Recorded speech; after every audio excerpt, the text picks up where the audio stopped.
हरे कृष्णा।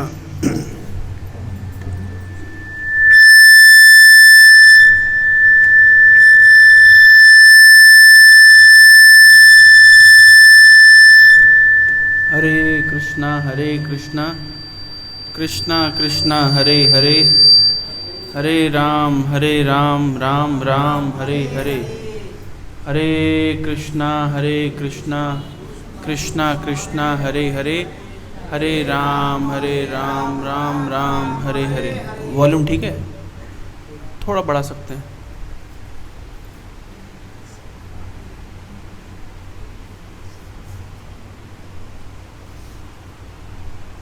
हरे कृष्णा। पीछे आवाज़ ठीक से आ रही है? हरे कृष्णा। तो मंगलाचरण से शुरू करते हैं, मेरे साथ साथ बोलिएगा। ओम अज्ञानतिमिरान्धस्य ज्ञानाञ्जनशलाकया चक्षुरुन्मिलितं येन तस्मै श्रीगुरवे नमः। नमः ओं विष्णुपादाय कृष्णपृष्ठाय भूतले श्रीमते भक्तिवेदान्त स्वामिन् इति नामिने। नमस्ते सारस्वते देवे गौरवाणी प्रचारिणे निर्विशेषा शून्यवादी पाश्चात्य देशतारिणे। श्री चैतन्य मनोभीष्टं स्थापितं येन भूतले स्वयं रूपा कदा मह्यं ददाति स्वपदान्तिकम्। वन्देऽहं श्रीगुरो श्रीयुतापदकमलं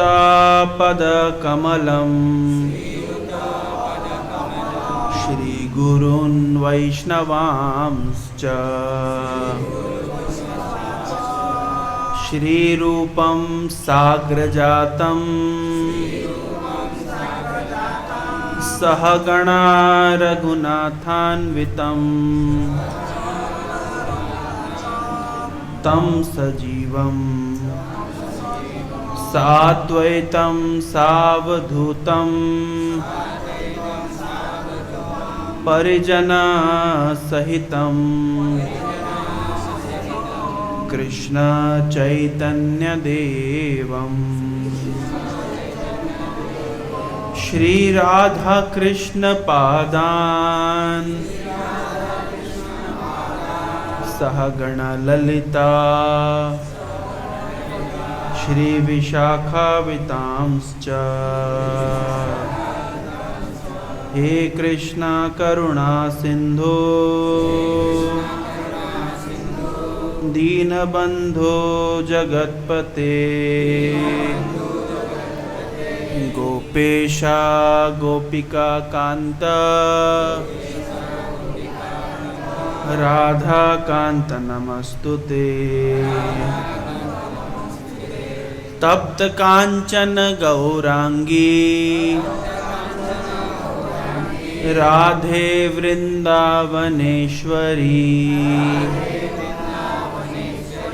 वृषभानुसुते देवी प्रणमामि हरिप्रिये। नमो महावदान्याय कृष्ण प्रेम प्रदायते कृष्णाय कृष्ण चैतन्य नाम्ने गौरत्विषे नमः। पंचतत्वात्मकं कृष्णं भक्तरूपस्वरूपकं भक्तावतारं भक्ताख्यं नमामि भक्तशक्तिकम्। वाञ्छाकल्पतरुभ्यश्च कृपा सिन्धुभ्यैव च पतितानां पावनेभ्यो वैष्णवेभ्यो नमो नमः। जय श्री कृष्ण चैतन्य प्रभु नित्यानंद श्री अद्वैत गदाधर श्रीवासादि गौर भक्त वृंद। हरे कृष्णा कृष्णा कृष्णा हरे हरे, हरे राम राम राम हरे हरे। हरे कृष्णा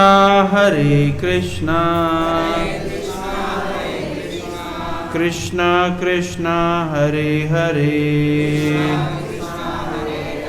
हरे राम राम राम हरे हरे। हरे कृष्णा कृष्णा कृष्णा हरे हरे, हरे राम राम राम हरे हरे। ओम नमो भगवते वासुदेवाय, ओम नमो भगवते वासुदेवाय, ओम नमो भगवते वासुदेवाय। नारायणं नमस्कृत्यं नरं चैव नरोत्तमं देवीं सरस्वतीं व्यासं ततो जायामुदीरयेत्। नष्टप्रायेषु भद्रेषु नित्यं भागवत सेवया भगवतीम् उत्तम श्लोके भक्तिर्भवति नैष्टिकी। मूकं करोति वाचालं पंगुं लंघयते गिरिं यत्कृपातमहं वन्दे श्रीगुरो दीनतारिणे। हरे कृष्णा। तो आप सभी का हार्दिक स्वागत है आज के इस श्रीमद् भागवतम के सत्र में। तो अगले 3 दिन हम भागवतम से कुछ सुनने का समझने का प्रयास करेंगे। तो आप में से कितने लोगों के घर पे श्रीमद् भागवत है? ऑलमोस्ट सबके घर में। और कितने लोग नियमित रूप से उसको पढ़ते हैं? ठीक है। तो देखिए, हमारे गुरु महाराज कहा करते थे कि जैसे 3 दिन का सेमिनार होगा, तो 3 दिन के सेमिनार में कितनी चीज़ें चर्चा होंगी, बहुत अधिक नहीं हो पाएगा। तो ये 3 दिन का सेमिनार लेकिन क्या करेगा, ये हमें उत्साह प्रदान करेगा ताकि हम वापस घर जा कर के श्रीमद् भागवत को या जिस भी प्रसंग की हम चर्चा करेंगे उस प्रसंग को हम पढ़ें। तो कैटलिस्ट का काम करेगा। कैटलिस्ट सुना है? केमिस्ट्री में कैटलिस्ट होता है। कोई भी केमिकल रिएक्शन करने के लिए उसमें कैटलिस्ट डालते हैं, जिससे रिएक्शन की गति बढ़ जाती है। तो 3 दिन के सेमिनार में हम बहुत अधिक कवर नहीं कर पाएंगे, बहुत कुछ नहीं जान पाएंगे। कोई प्रसंग भी उठाएंगे तो शायद ही वो प्रसंग कंप्लीट हो पाए, लेकिन हमें एक उत्साह मिलेगा, एक मार्गदर्शन मिलेगा, एक भूख बढ़ेगी, लालच बढ़ेगी कि मैं भी श्रीमद् भागवत को और अधिक गहराई से पढूं, अध्ययन करूं, अपने जीवन में उतारूं और दूसरों को प्रचारित करूं। आध्यात्मिक जीवन में, भक्ति जीवन में आगे बढ़ने का सूत्र क्या है? लौल्यम, लालच। भक्ति जीवन में आगे बढ़ने का सूत्र क्या है? लालच। कृष्ण भक्ति रसभाविता मति क्रियताम यदि कुतोपि लभ्यते। कृष्ण भक्ति रस से भरी हुई है, आनंद से भरी हुई है, और जहां मिल रही है वहां ले लेना चाहिए, वहां से खरीद लेना चाहिए। कृष्ण भक्ति रसभाविता मति क्रियताम, खरीद लेना चाहिए। यदि कुतोपि लभ्यते, जहां मिलती वहां से खरीद लेना चाहिए। अब बाजार में जाते हैं, कुछ खरीदते हैं तो क्या करना पड़ता है? कुछ मूल्य चुकाना पड़ता है। तो कृष्ण भक्ति का मूल्य क्या है? तद लौल्यम अपि मूल्यम एकलम। एक ही मूल्य है, क्या? लालच। कृष्ण भक्ति का क्या मूल्य है? टमाटर का क्या मूल्य चल रहा है? टमाटर का मूल्य क्या है? 150 रुपए किलो। कृष्ण भक्ति का मूल्य क्या है? 150 रुपए किलो, 200 रुपए किलो, 500 रुपए किलो। कृष्ण भक्ति का मूल्य क्या है? लौल्यम, लालच। चाहिए ही चाहिए, चाहिए ही चाहिए। तो कृष्ण भक्ति रसभाविता मति क्रियताम यदि कुतो अपि लभ्यते तद लौल्यम अपि मूल्यम एकलम जन्म कोटि सुकृति न लभ्यते। वास्तव में कृष्ण भक्ति का एक ही मूल्य है, वो है लालच। कोटि कोटि जन्मों की सुकृति भी कृष्ण भक्ति नहीं दे सकती।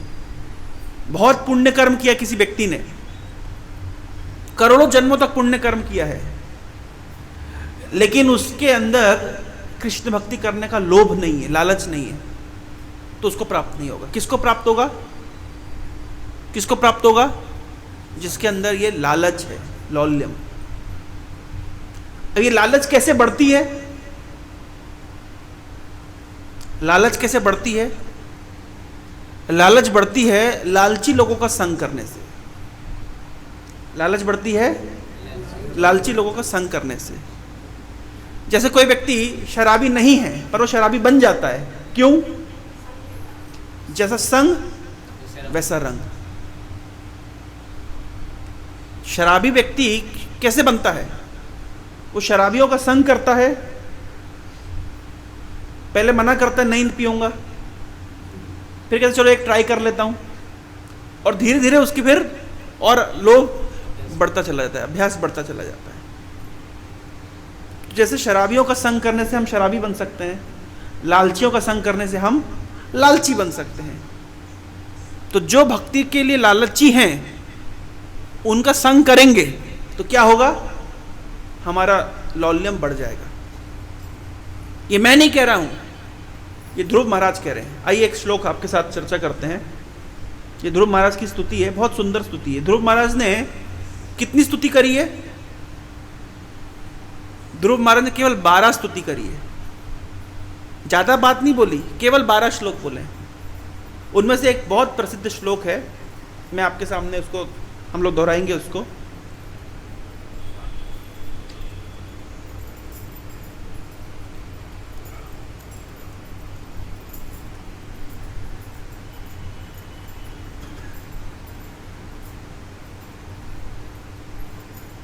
देवनागरी लिपि पढ़ लेते हैं ना, हिंदी पढ़ सकते, संस्कृत पढ़ लेते हैं आप लोग, क्योंकि मैं उड़िया नहीं पढ़ सकता, इसलिए मैं उड़िया में खोज भी नहीं पाऊंगा।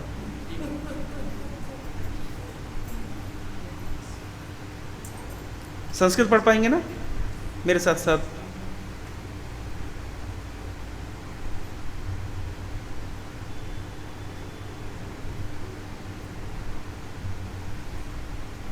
मेरे साथ साथ बोलेगा। भक्तिम मुहु प्रभवताम त्वयि मे प्रसंगो भूयाद अनंत महताम अमलाशयानाम येन अंजसा उलबणम उरु व्यासनम भवाब्दिम नेष्ये भवद गुणा कथामृत पान मत्था भक्ति मोह प्रवताम त्वयि मे प्रसंगो भूयाद अनंत महताम अमलाशयाना ये नंजसा उलबणम उरुव्यसनम भवाब्धिम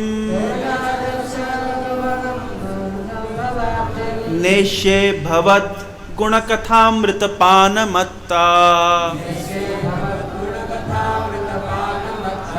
इस श्लोक की बहुत महत्ता है।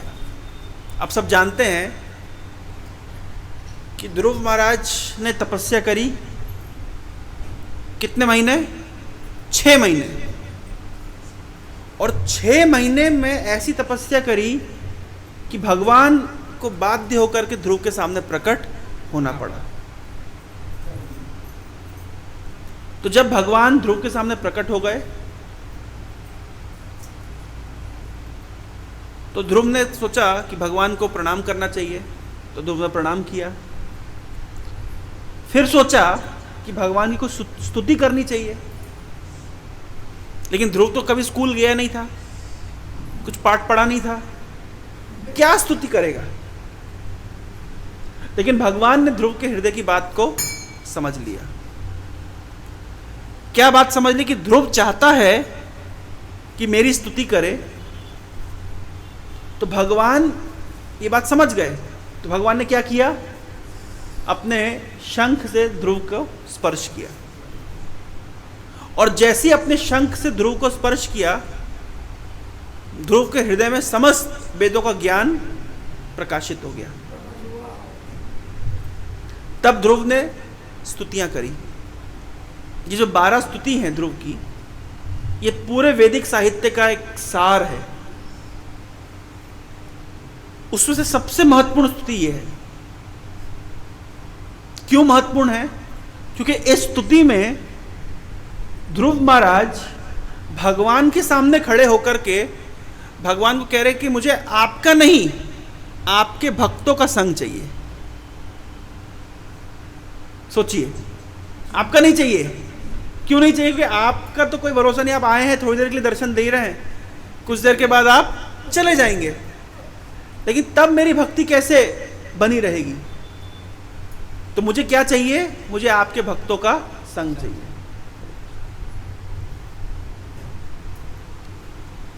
तो कह रहे हैं भक्तिम मुहु प्रवताम त्वयि मे प्रसंगो।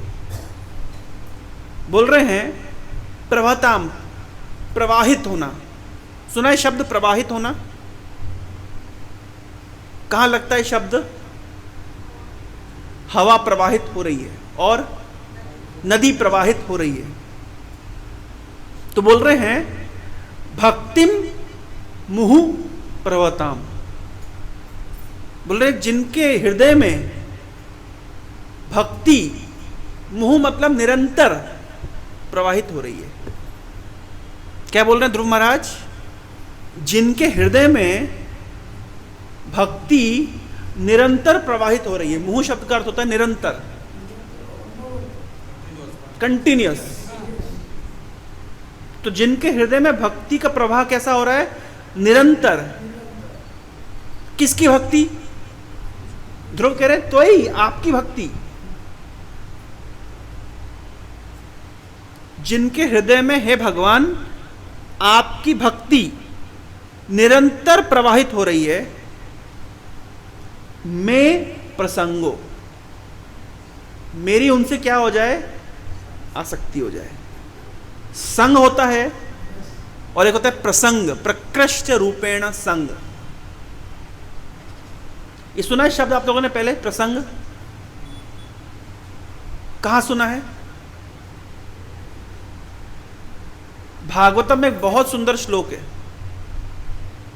मैं ये जो 3 दिन है भागवतम की विभिन्न पहलुओं पे चर्चा करूंगा जिससे आपकी भूख बढ़े। जैसे उदाहरण के तौर पे अब एक क्लास चल रही है यहाँ पे, और बाहर कुछ बढ़िया सा भोज्य पदार्थ, प्रसाद रेडी है, उसकी खुशबू आएगी हल्की हल्की, तो क्या होगा? क्या होगा? आप बैठे हैं क्लास में, लेकिन क्या होगा? भूख बढ़ती जाएगी, है ना? तो उसी प्रकार से हम 3 दिन क्या करेंगे, श्रीमद् भागवतम के विभिन्न प्रसंगों को हल्का हल्का छुएंगे, जिससे क्या होगा? भूख बढ़ेगी। भूख बढ़ने से क्या होगा? तो आप और उत्साह के साथ उसको ग्रहण कर पाएंगे। तो जैसे मैं बता रहा हूं प्रसंग, ध्रुव महाराज कह रहे हैं कि भगवान जिन भक्तों के हृदय में आपकी भक्ति स्वतः सतत रूप से प्रवाहित हो रही है, कॉन्स्टेंटली, ऐसे भक्तों से मेरी क्या हो जाए? आसक्ति हो जाए, प्रसंग। इसी प्रकार का एक श्लोक श्रीमद् भागवतम के 3 स्कंद में, जहां पे बोला गया है,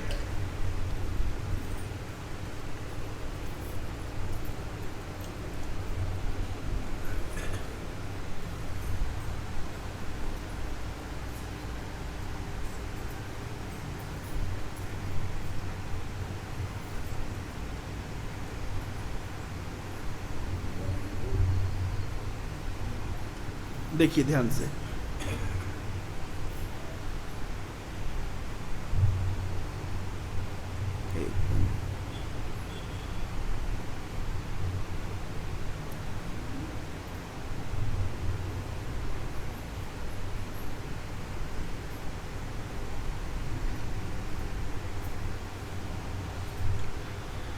ये श्लोक भी लगभग वैसे ही है।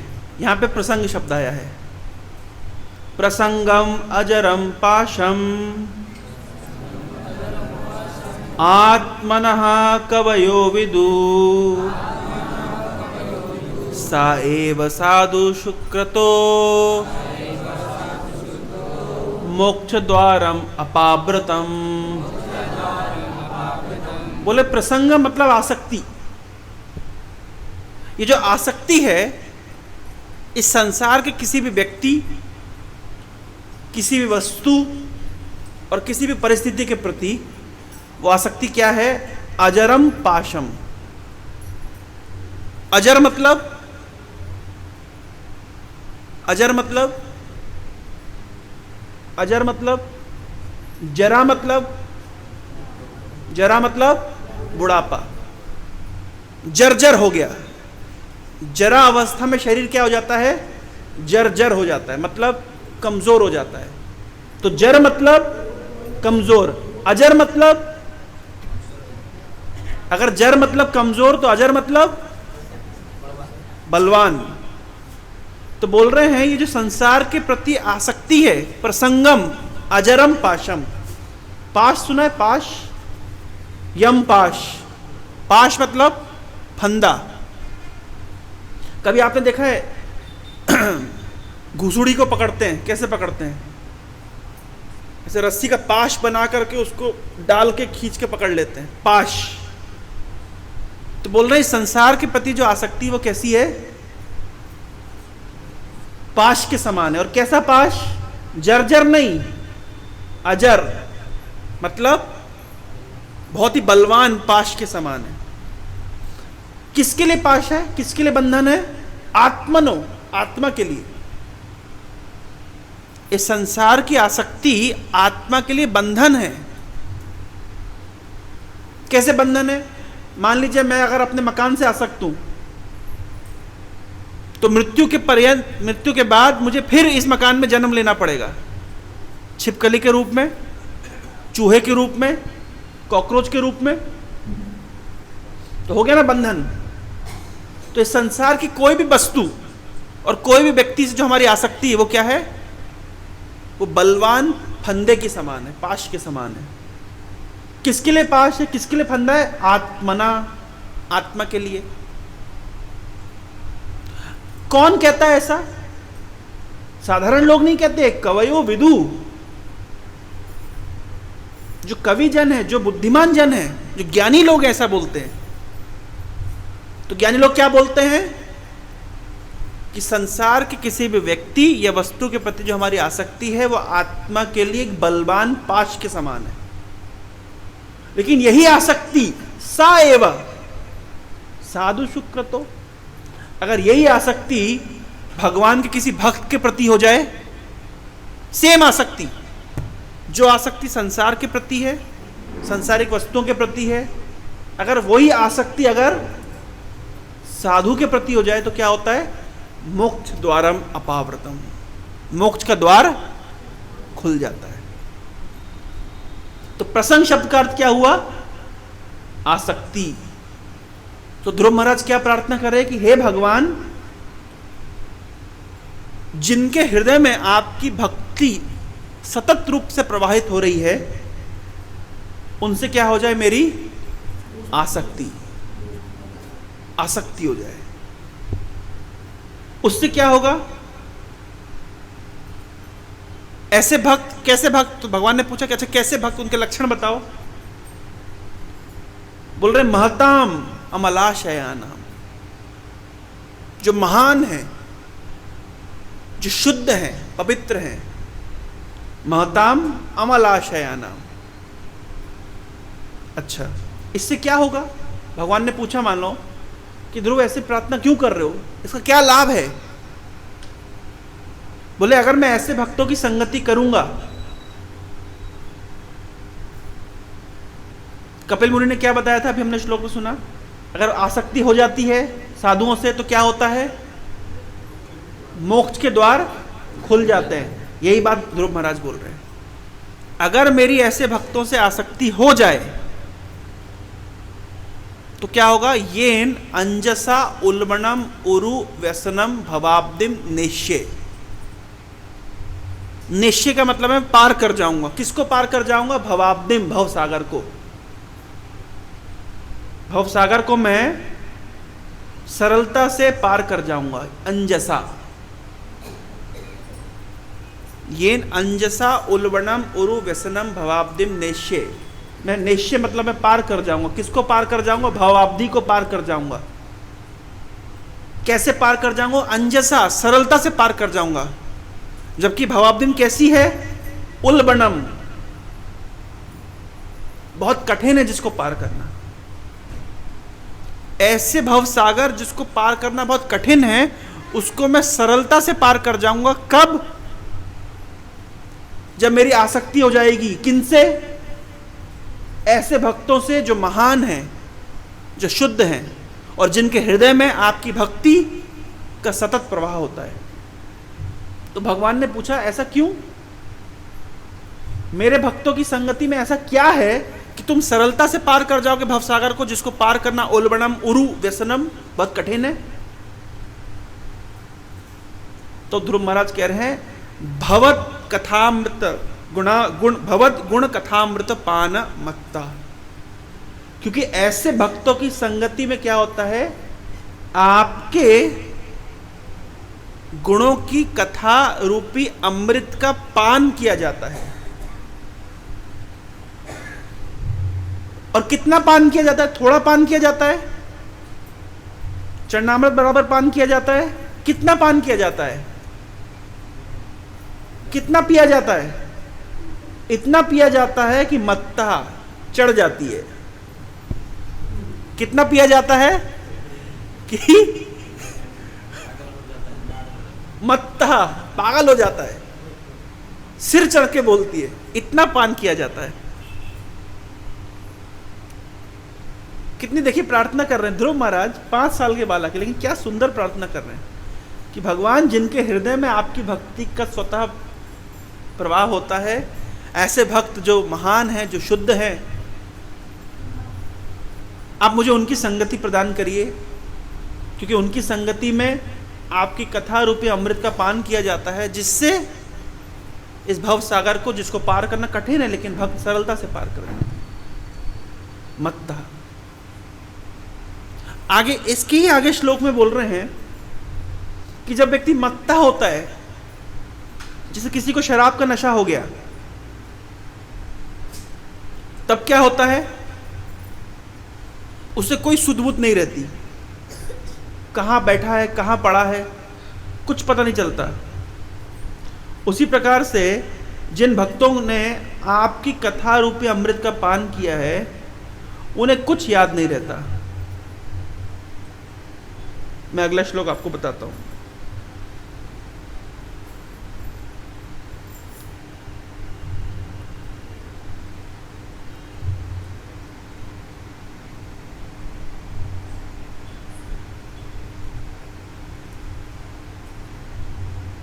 बोल रहे हैं, पिछले श्लोक में क्या बताया, पिछले श्लोक में बताया कि ऐसे भक्त आपकी कथा रूपी अमृत का पान करके मत्त हो जाते हैं। तो मत्त व्यक्ति के क्या लक्षण है, तो आगे बता रहे हैं। बोल रहे तेना स्मरन्त्यतितराम प्रियमीश मार्त्यम। इतने मत्त हो जाते हैं कि जैसे एक शराबी व्यक्ति जब मत्त हो जाता है तो उसको अपने शरीर की कोई सुध-बुध नहीं रहती। ये शरीर जो प्रिय है, लेकिन तेना स्मरन्ति, उन्हें कुछ याद नहीं आता, कहां पड़े हुए हैं। देखा आप लोगों ने, शराबी गटर में पड़ा होता है, उसको कोई सुध-बुध नहीं है, उसको अपने शरीर का ज्ञान नहीं है। अरे शरीर का छोड़िए, जिसको शरीर का ज्ञान नहीं है, फिर उसको अपनी पत्नी, बच्चे, उसका कपड़ा कहां जा रहा है क्या पता। तेनास मन जतराम प्रेमीश मार्त्यम, ये चान वदा सुता सुहृद गृह वित्तदारा।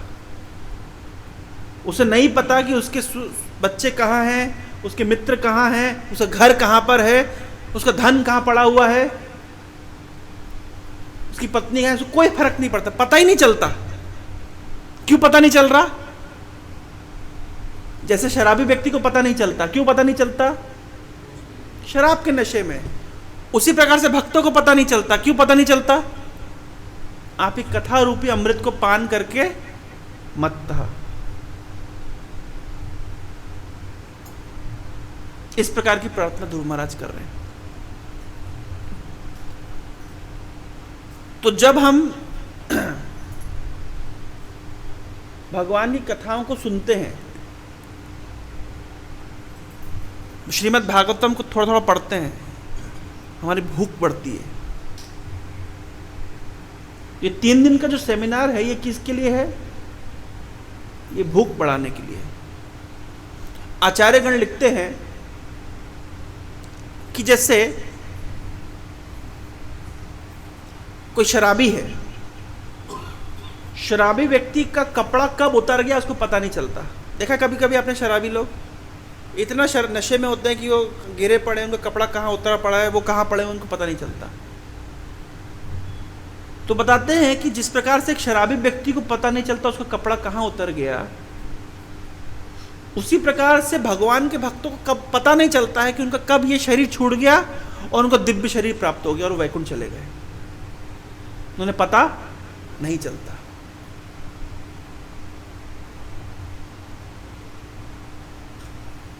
परम पूज्य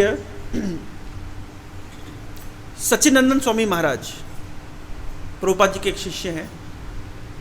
इन्होंने परम पूज्य राधानाथ स्वामी महाराज से एक प्रश्न पूछा। उन्होंने कहा कि अगर आपको पूछा जाए कि कृष्ण भक्ति के अंतर्गत जो कुछ भी हम करते हैं, हम क्या क्या करते हैं कृष्ण भक्ति के अंतर्गत?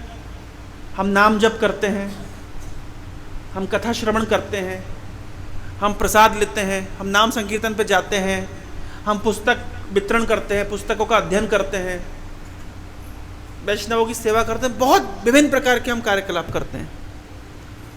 तो उन्होंने पूछा कि अगर कृष्ण भक्ति के अंतर्गत सारे कार्यों को आपको एक शब्द में समझाना है हम जो कुछ भी कृष्ण भक्ति कर रहे हैं उसको आपको एक शब्द में लाना है, तो वो कौन सा शब्द होगा? तो राधानाथ महाराज उत्तर देते हैं कि हम कृष्ण भक्ति के अंतर्गत जो कुछ भी करते हैं उसके अगर एक शब्द में लाना है, वो शब्द है एब्जॉर्प्शन। अंग्रेजी का शब्द इसको कहते हैं एब्जॉर्प्शन, मतलब पूरी तरीके से उस भक्ति के अंग में अपने आप को तल्लीन कर लेना, एब्जॉर्ब हो जाना।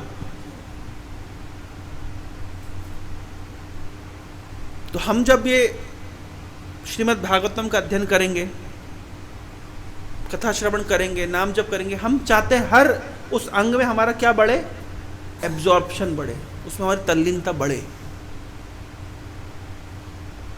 वो कैसे बढ़ेगी? जब हम भक्तों की संगति में श्रवण कीर्तन करेंगे। ये पूरी भागवतम श्रवण कीर्तन पर आधारित है। भक्ति का सबसे मुख्य अंग क्या है? प्रहलाद महाराज ने क्या बताया? भक्ति का पहला अंग क्या है? श्रवणम। श्रवणम कीर्तनम विष्णु स्मरणम पाद सेवनम अर्चनम वंदनम दास्यम सख्यम आत्मनिवेदनम। लेकिन शुरुआत कहां से होती है? पहला अंग क्या है? श्रवणम। शृण्वताम स्वकथाम कृष्णा पुण्य श्रवण कीर्तनात् हृदय अंतस्थ ही अभद्राणी विदुनोति सुहृत सताम। शृण्वताम स्वकथाम कृष्णा। जो व्यक्ति कृष्ण की कथा को सुनता है तो क्या होता है? हृदय के अंदर के अभद्र दूर होते हैं। तो अगर कोई व्यक्ति चाहता है कि हृदय के अंदर के अभद्र दूर होएं, वो कैसे होंगे? उसे सुनना पड़ेगा। उसको सबसे पहले अपने कानों को गिरवी रखना पड़ेगा। प्रभुपाद जी बताते हैं अब सारे अंगों में सबसे महत्वपूर्ण अंग क्या है? हमारे जितने अंग हैं, हमारी जितनी इंद्रियां हैं, सभी इंद्रियों में सबसे महत्वपूर्ण इंद्रिय कौन सी है? कौन सी है? कान। क्यों? क्योंकि अगर आप सोए हुए हैं तो बाकी सारी इंद्रियां शिथिल पड़ जाती है। केवल एक ही इंद्रिय उस समय भी एक्टिव होती है। कौन सी? कान। हम अलार्म लगाते हैं ना, तो अलार्म लगाते हैं किसके लिए? कान के लिए। क्यों? क्योंकि बाकी सभी इंद्रियां उस समय सोई हुई है।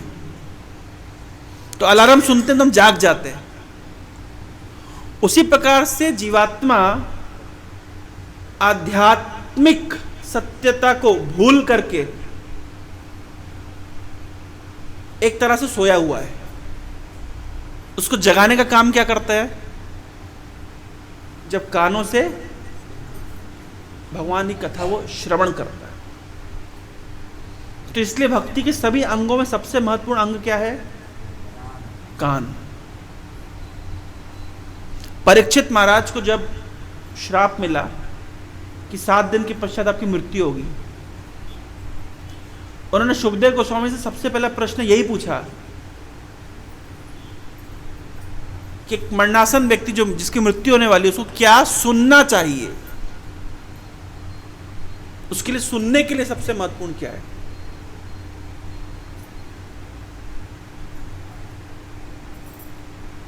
भक्ति की शुरुआत होती है भक्तों की संगति में श्रवण करने से।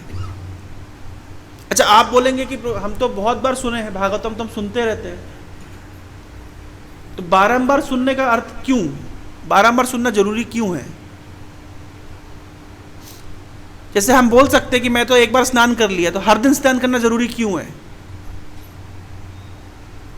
जिस प्रकार से शरीर के लिए हर दिन स्नान करना आवश्यक है, उसी प्रकार से हमारी मन की मलिनता को दूर करने के लिए, हमारे हृदय की अशुद्धियों को दूर करने के लिए नियमित रूप से भागवतम का अध्ययन और श्रवण करना आवश्यक है। जैसे हर दिन स्नान करना होता है, उसी प्रकार से हर दिन भागवतम को श्रवण करना होता है। नित्यम भागवत सेवया। नित्यम, प्रभुपाद जी नित्यम को लिखे अंग्रेजी में डेली, हर दिन सुनना चाहिए। प्रभुपाद जी वहाँ पे इंग्लिश में लिखते हैं, bye regular attendance in the classes of Shrimad Bhagavatam, नियमित रूप से अटेंडेंस लगानी चाहिए भागवतम की कक्षाओं में। तब जाकर के क्या होता है, व्यक्ति का हृदय शुद्ध होता है। हृदय की शुद्धि जरूरी है कि नहीं है? हृदय की शुद्धि जरूरी है कि नहीं है? हमारे हृदय के अंदर विभिन्न प्रकार के अनर्थ हैं, काम, क्रोध, लोभ, मोह, मत्सरता इत्यादि। इनमें से एक को पकड़ लीजिए, जैसे मान लीजिए ईर्ष्या, मत्सरता। हम देखते हैं कि कोई व्यक्ति हमसे अधिक सफल है, हमसे अधिक धन कमा रहा है, हमसे बड़ी पदवी पर है, तो स्वभावतः हमारे हृदय में क्या होता है? ईर्ष्या। और वो ईर्ष्या जलाती रहती है, जलाती रहती है, जलाती रहती है। आपके पास सुख की सारी सामग्री भी है, लेकिन अगर आपके हृदय के अंदर एक अनर्थ है, ईर्ष्या, तो आप जलते रहेंगे, जलते रहेंगे, जलते रहेंगे, झुलसते रहेंगे, झुलसते रहेंगे। भगवान गीता में कह रहे अशांतस्य कुतो सुखम। जब व्यक्ति का मन ही अशांत है तो सुख की सारी सामग्री होने पर भी वो कैसे सुखी रह सकता है? तो एक एक हृदय का अनर्थ व्यक्ति को कष्ट देता रहता है, देता रहता है। प्रभुपाद जी आप श्रीमद् भागवतम में लिखते हैं, वो अंग्रेजी में लिखते हैं Prabhupada ji, there is a pin prick in the society. Pin prick, pin prick मतलब जैसे आप बहुत अच्छे गद्दे पे बैठे हुए हैं, गद्दा बहुत बढ़िया है, लेकिन उसमें कुछ पिन, पिन समझते हैं, नुकीली पिन पड़ी हुई है। तो गद्दा बहुत बढ़िया है, लेकिन थोड़ा आप इधर उधर होते हैं तो पिन चुभ जाती है। दूसरे उदाहरण के तौर पे मान लीजिए हमें खीरी खाना बहुत पसंद है, खीरी बहुत स्वादिष्ट है, लेकिन उसमें एक मुट्ठी रेत मिला हुआ है, थोड़ा सा रेत है, बालू, कैसा लगेगा? तो इस संसार में जो भी हम सुख प्राप्त करते हैं उसके अंदर कष्ट मिश्रित है। जैसे एक सिक्के के दो पहलू होते हैं, सुख और दुख इस संसार के पहलू हैं। फ्री में कोई सुख नहीं मिलता, उस सुख के साथ आपको कष्ट फ्री में आता है। 100% आनंद नहीं है, नहीं अगर क्यों? क्योंकि भौतिक धरातल पे वो आनंद ऐसा होता ही नहीं है। अगर हमको 100% आनंद चाहिए तो हमें अपने आप को आध्यात्मिक धरातल पे उठाना पड़ेगा। यह आध्यात्मिक धरातल पे उठाने का कार्य श्रीमद् भागवतम करती है। तो श्रीमद् भागवतम का नियमित रूप से अध्ययन करना हमारी चेतना के स्तर को ऊपर उठाने के लिए आवश्यक है।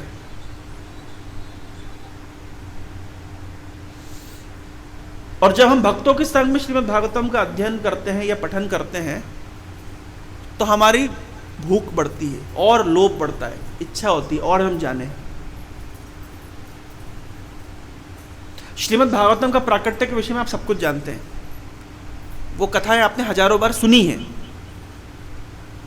लेकिन हम अलग अलग वक्ताओं से अलग अलग जब प्रसंगों को सुनते हैं या उसी प्रसंग को जब हम अलग अलग वक्ताओं से सुनते हैं तो हमें अलग अलग दृष्टिकोण समझ आता है। इसलिए भागवत की कथा यद्यपि सेम है, हर कथाकार वही बात बोलेगा, लेकिन अलग अलग डायमेंशन, अलग अलग एंगल से हमको सीखने के लिए मिलेगा। श्रीमद् भागवतम का जो प्राकट्य हुआ आप सब जानते कैसे हुआ, कैसे प्राकट्य हुआ? व्यासदेव ने वेदों की रचना करने के पश्चात, पुराणों की रचना करने के पश्चात, महाभारत की रचना करने के पश्चात, वेदांत सूत्र लिखने के पश्चात, इतना कुछ संकलित करने के बाद भी वो दुखी थे।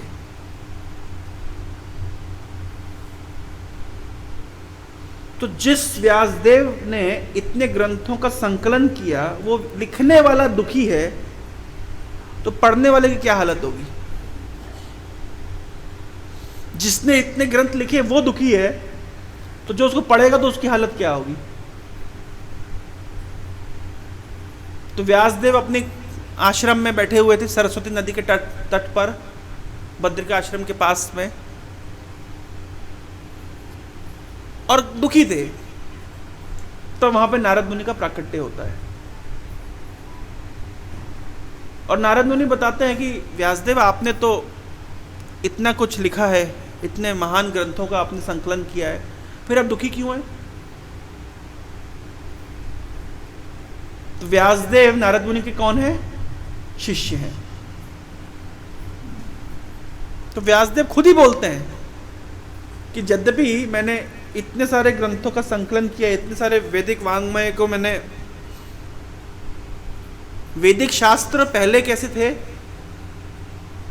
पहले शब्द, गुरु ने शिष्य को बताया, शिष्य ने उनके शिष्य को बताया, शिष्य ने उनके शिष्य को बताया, इस प्रकार चलता था। लेकिन व्यासदेव ने सोचा कि कलयुग में लोगों की बुद्धि बहुत कम होगी। प्रायण अल्प आयुषु सभ्य कलौ अस्मिन् युगे जना मंद सुमंद मतयो मंद भाग्य उपद्रुता। प्रायः कलयुग में देखा जाएगा कि आयु कैसी है? कम है। और मंद, लोग आलसी हैं। किस विषय में आलसी हैं?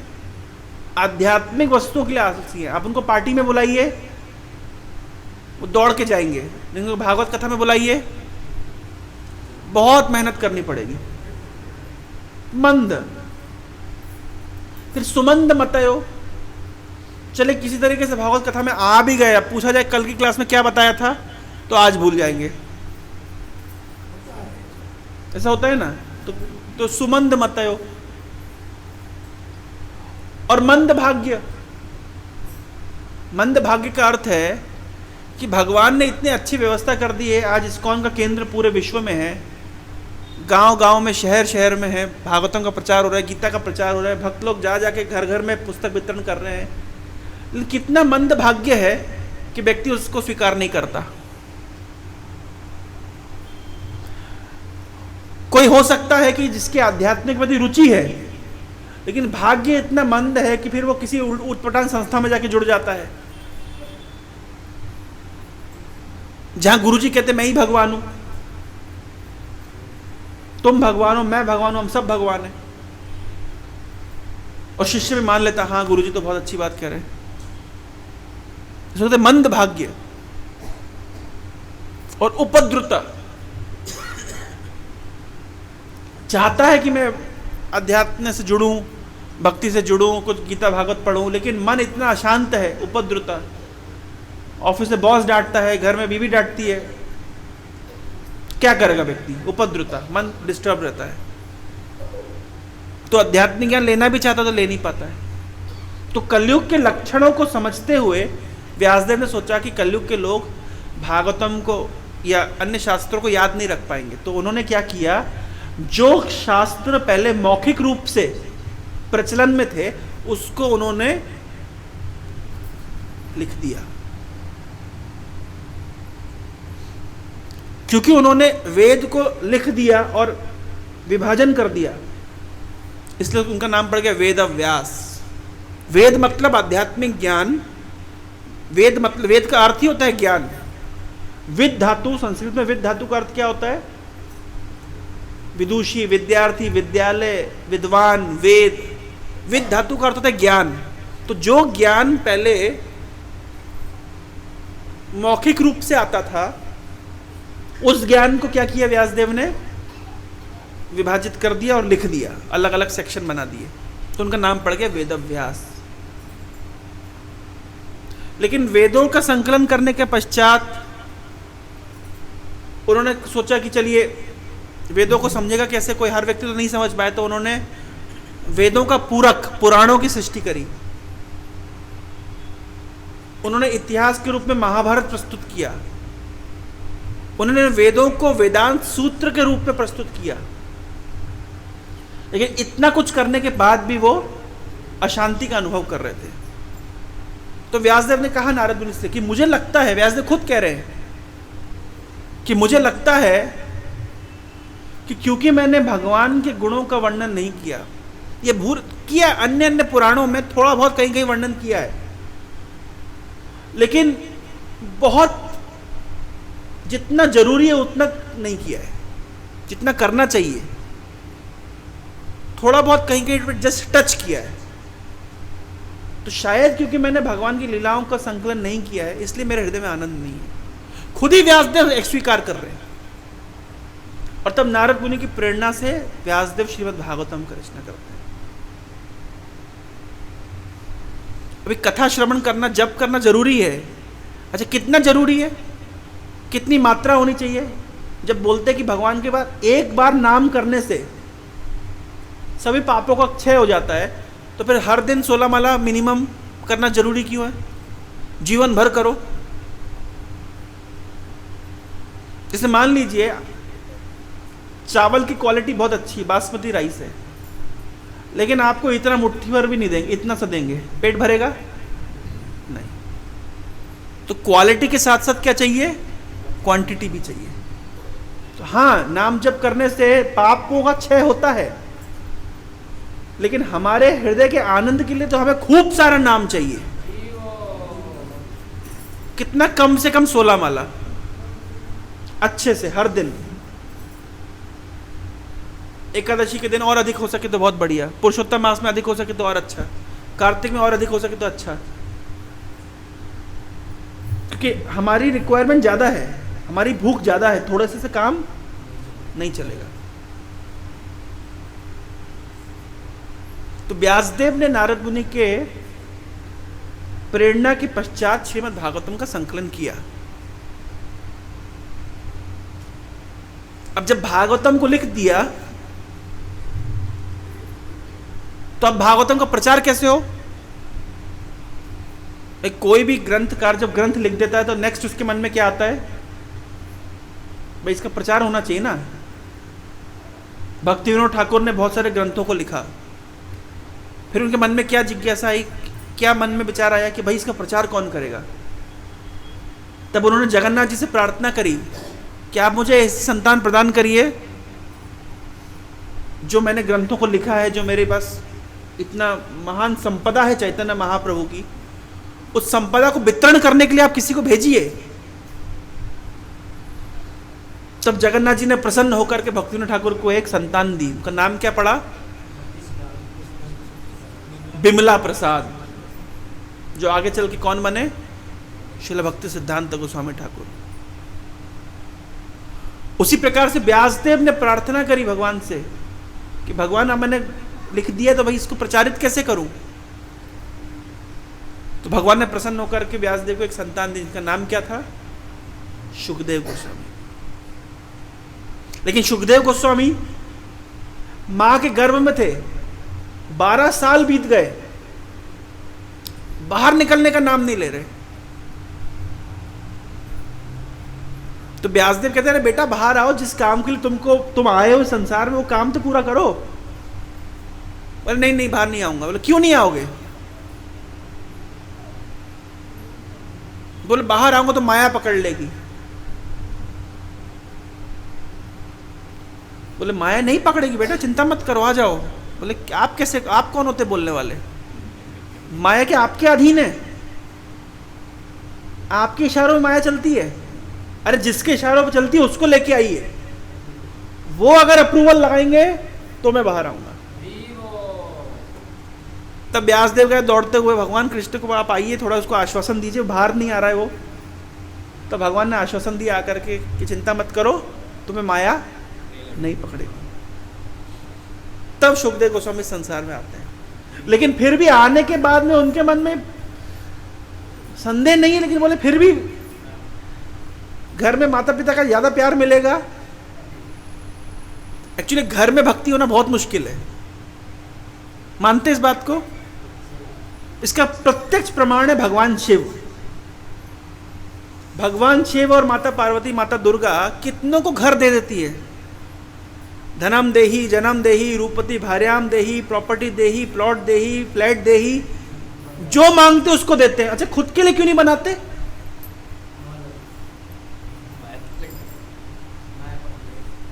कितने शिव जी के भक्त, दुर्गा जी के भक्तों को सब कुछ मिल गया, लेकिन शिव जी के बाद 3 BHK का मकान नहीं है क्या? वो पेड़ के नीचे बैठते, क्यों? कारण है उसका, क्योंकि शिव जी को पता है कि अपना मकान बना लेंगे, घर गृहस्थी फंस जाएंगे, फिर भजन नहीं होगा।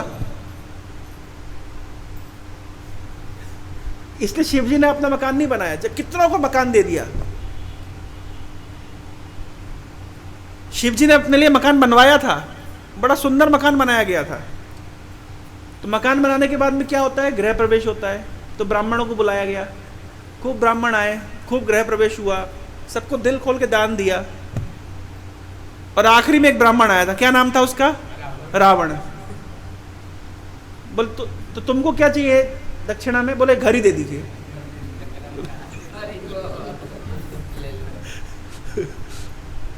शिव जी तो कैसे तैसे झंझट से बचना चाहते हैं, क्योंकि अधिक कंफर्टेबल सिचुएशन होगी, भजन करना मुश्किल होता है। एक्चुअली में 2 ऑप्शन आपको दूंगा, बताइए क्या अच्छा है। घर को मंदिर बनाइए कि मंदिर को घर बनाइए? क्या करना चाहिए? घर को मंदिर बनाना चाहिए कि मंदिर को घर बनाना चाहिए? कितने लोग कहते हैं घर को मंदिर बनाना चाहिए? कितने लोग कहते हैं मंदिर को घर बनाना चाहिए? हमारे आचार्य लोग बताते हैं मंदिर को घर बनाना चाहिए। घर तो केवल रात को सोने के लिए जाना चाहिए, आप समझ रहे हैं? गृहस्थों के लिए गृहस्थों के लिए नियम है कि उनको घर, ब्रह्मचारियों के लिए तो मंदिर ही घर होता है, गृहस्थों के लिए भी घर, मंदिर ही घर है। जैसे मैं भी गया था कुछ समय पहले पुणे में, तो पुणे में उनका मंदिर है और मंदिर के पास में बहुत सारे गृहस्थों ने फ्लैट लेके रखा है। विशेष रूप से जो गृहस्थ वानप्रस्थ आश्रम में है, इन्होंने अपनी पारिवारिक जिम्मेदारियों को निभा लिया है और अब उनके बच्चे सेटल हो गए हैं। अब उनके पास एक ही उद्देश्य है, भगवान की भक्ति करना, सेवा करना। तो ऐसे गृहस्थों ने क्या किया है, मंदिर के पास में फ्लैट ले लिया किराए पे। उस सुबह मंगल आरती आते हैं, मंगल आरती करते हैं, उसके बाद में जप करते हैं, दर्शन आरती करते हैं, गुरु पूजा करते हैं, भागवतम क्लास सुनते हैं, फिर घर जाते, थोड़ी देर प्रसाद वगैरह लेते हैं, आधा घंटा 1 घंटा रेस्ट करते हैं, फिर आ जाते हैं। दिन भर सेवा करते हैं मंदिर में, थोड़ा लंच के समय जाते हैं, प्रसाद लेकर के आ जाते हैं, नहीं तो मंदिर में ही ले लेते हैं। इस तरीके से फिर रात तक सेवा करते रहते, रात को घर जा करके डिनर वगैरह करके सो जाते, सुबह फिर मंगल आरती। तो अधिक समय वो कहाँ पे बिताते हैं? मंदिर में, और घर में बहुत कम समय। तो विशेष रूप से वानप्रस्थ भक्तों, जिनकी उम्र 50 के ऊपर हो गई है, उनके लिए तो ये 100% नियम है। और जिनकी नहीं हुई वो प्लान अभी से बना सकते हैं कि नयागढ़ में मंदिर होगा, आसपास भक्तों के घर होंगे। तो घर केवल ऑफिशियली, लेकिन मंदिर होना चाहिए मूल घर।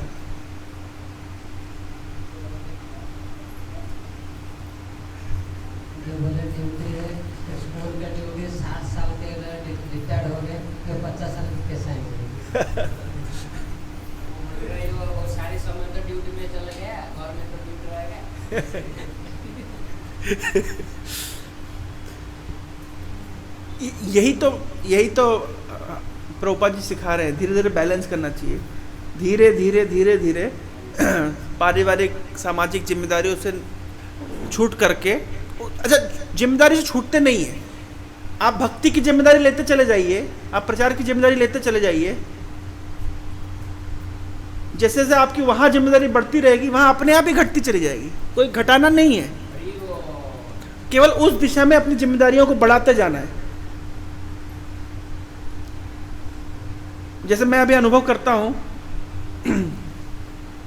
कि अभी मैं अपने पिताजी को जब फोन लगाता हूं, कहाँ है? बोले मंदिर में। अब किसी समय फोन लगा, अरे मैं बिजी हूं, मैं क्या कर रहे हैं? बोले हम मंदिर के लिए ज़मीन देखने जा रहे हैं। बोले अच्छा। और अभी कहाँ है? अभी हम गौशाला जा रहे हैं। अच्छा। अभी कहाँ है? अभी हम कार्यक्रम में जा रहे हैं। अच्छा। अभी कहाँ है? अभी हम बुक डिस्ट्रीब्यूशन में जा रहे हैं। मैंने कहा वाह, इतना एंगेजमेंट तो हमारा नहीं है। उसी तरह हमारी मम्मी, अभी वो क्या करती हैं, वो उनका बुटीक है, टेलरिंग करती हैं। तो कभी जगन्नाथ जी के ड्रेस सिल रहे हैं, कभी रथ की कैनोपी सिल रहे हैं, कभी भगवान की फूल माला बना रहे हैं। उन्होंने अपने बुटीक में रख रखा है, किताबें रख रखी, जो आता है कस्टमर तो उसको किताबें भी देते रहते हैं, प्रचार चलता रहता है, ऑनलाइन में क्लास लेने लगी। भक्ति शास्त्री जो मैं कल बता रहा था कोर्स, तो उन्होंने कर लिया, अब वो दूसरों को पढ़ाने लग गई। मेरे को जब फ़ोन आता है, पहले फ़ोन आता था क्या हो कैसे हो, आजकल फ़ोन नहीं करते, इस तरीके से बात होती थी। अभी फ़ोन आता है, अच्छा वो फलाना श्लोक में कौन सा लिखा है, क्या है, अच्छा ये श्लोक कहाँ मिलेगा, वो श्लोक कहाँ मिलेगा, मैंने कहा लो। तो कहने का तात्पर्य ये है कि एक दिशा में जब एंगेजमेंट बढ़ता चला जाता है तो अपने आप भगवान व्यवस्था करते हैं। तेषाम सतत युक्ता नाम भजताम प्रीतिपूर्वकम ददामी बुद्धि जोगम तन ये न मामू पहनती है। हमारी इच्छा अगर है तो भगवान फिर मार्ग क्लियर करते जाते हैं, क्योंकि भक्ति मार्ग में भगवान का रेसिप्रोकेशन मिलता है। देखिए ज्ञानियों के मार्ग में एक ज्ञानी उधर बैठा है, एक ज्ञानी उधर बैठा है, एक ज्ञानी उधर बैठा है, उनको अपना अपना विचार विमर्श करना है। कर्म के मार्ग में कंपटीशन है, कोई आगे बढ़ता है तो पीछे खींच ले जाता है। लेकिन भक्ति के मार्ग में भक्तों का तो संग मिलता ही है, भक्तों का तो समर्थन मिलता ही है, साथ साथ भगवान के द्वारा हेल्प मिलती है, रेसिप्रोकेशन मिलता है। इसलिए भक्ति मार्ग बाकी मार्गों से श्रेष्ठ है। केवल हम एक कदम आगे बढ़ाने का प्रयास करते हैं, भगवान 100 कदम आगे बढ़ा देते हैं। और हर भक्त अपने जीवन में ये अनुभव करता है। एक कदम हम आगे बढ़ाएंगे, हम देख पाएंगे कि भगवान 100 कदम आगे चल के आ रहे हैं। इसलिए तो ये मार्ग श्रेष्ठ है।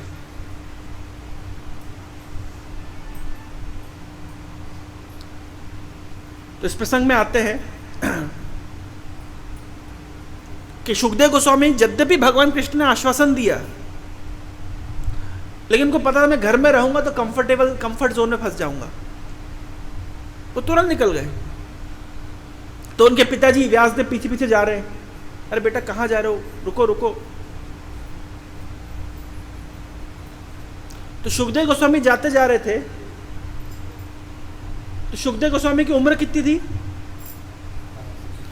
वास्तविक रूप में उनकी उम्र थी 12 साल, लेकिन दिखने में वो 16 साल के नवयुवक लिखते थे, ऐसा लिखा गया शास्त्र में। तो लगभग 16 साल की उम्र मान लीजिए आप, 16 साल के नवयुवक। जब वो जा रहे हैं तो जो स्त्रियां वहां स्नान कर रही हैं, उन्होंने अपने आप को, उनको लज्जा नहीं आई। लेकिन जब व्यासदेव जा रहे हैं तो सबको लज्जा आ गई। तो व्यासदेव ने पूछा, अरे मैं एक बूढ़ा व्यक्ति हूं और मेरा पुत्र एक 16 साल का नवयुवक है, उसको देख करके आपको लज्जा आई, मुझे देख कर लज्जा नहीं आई? उल्टा, उसको देख के लज्जा नहीं है, मुझे देख के लज्जा आ गई, मैं तो वृद्ध हूं। तब वो स्त्रियां कहती हैं कि देखिए आपका जो पुत्र है वो शरीर की चेतना में नहीं है, वो शरीर की चेतना से बहुत ऊपर है, उसको पुरुष स्त्री में कोई भेद नहीं पता। आप एक गृहस्थ है, आपको पुरुष स्त्री का भेद पता है, यानी आप शरीर की चेतना को जानते, लेकिन वो नहीं जानता। तो ऐसे सुखदेव गोस्वामी इस श्रीमद् भागवत का हम प्रवचन कर रहे हैं। ऐसा व्यक्ति जो इस देह की चेतना से बहुत ऊपर है, तो वो जब प्रवचन कर रहा है, और किसको कर रहा है?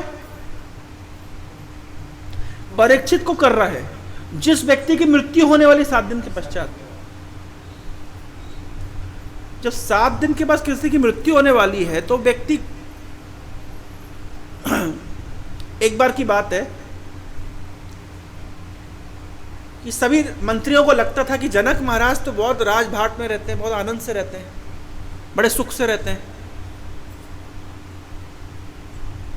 फिर लोग कहते हैं कि ये राज ऋषि हैं। जनक इतने बड़े राज ऋषि हैं कि जिनका नाम भगवत गीता में भगवान बता रहे हैं कि जनक जैसे राज ऋषि कर्मयोग के मार्ग में सफलता प्राप्त की है। तो मंत्रियों को समझ नहीं आता था कि कैसे राज ऋषि है भाई, हम तो देख रहे हैं हमारे जैसे उठते हैं, नाच खाते पीते हैं, राजबाट से रहते हैं, ठाट से रहते हैं। तो जनक महाराज समझ गए कि मेरे मंत्रियों को मेरे आचरण में डाउट है, ये नहीं समझ पा रहे कि मैं राज ऋषि कैसे हूं। तो जनक महाराज ने कहा ठीक है। एक दिन सारे मंत्रियों को भोजी पे बुलाया, फीस्ट के लिए बुलवाया, और बहुत बड़ा डाइनिंग टेबल लगाया गया था और विभिन्न प्रकार के व्यंजन बनाए गए थे।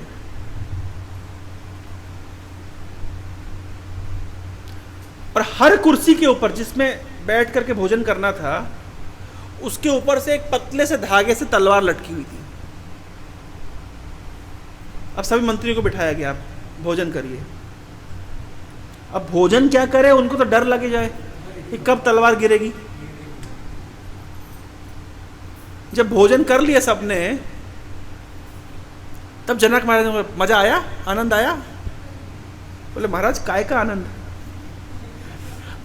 भोजन में कम आनंद है और डर लगा हुआ है कब ये तलवार गिरेगी, कुछ भी हो सकता है। तो जनक महाराज बोले मैं संसार का भोग वैसे ही करता हूं।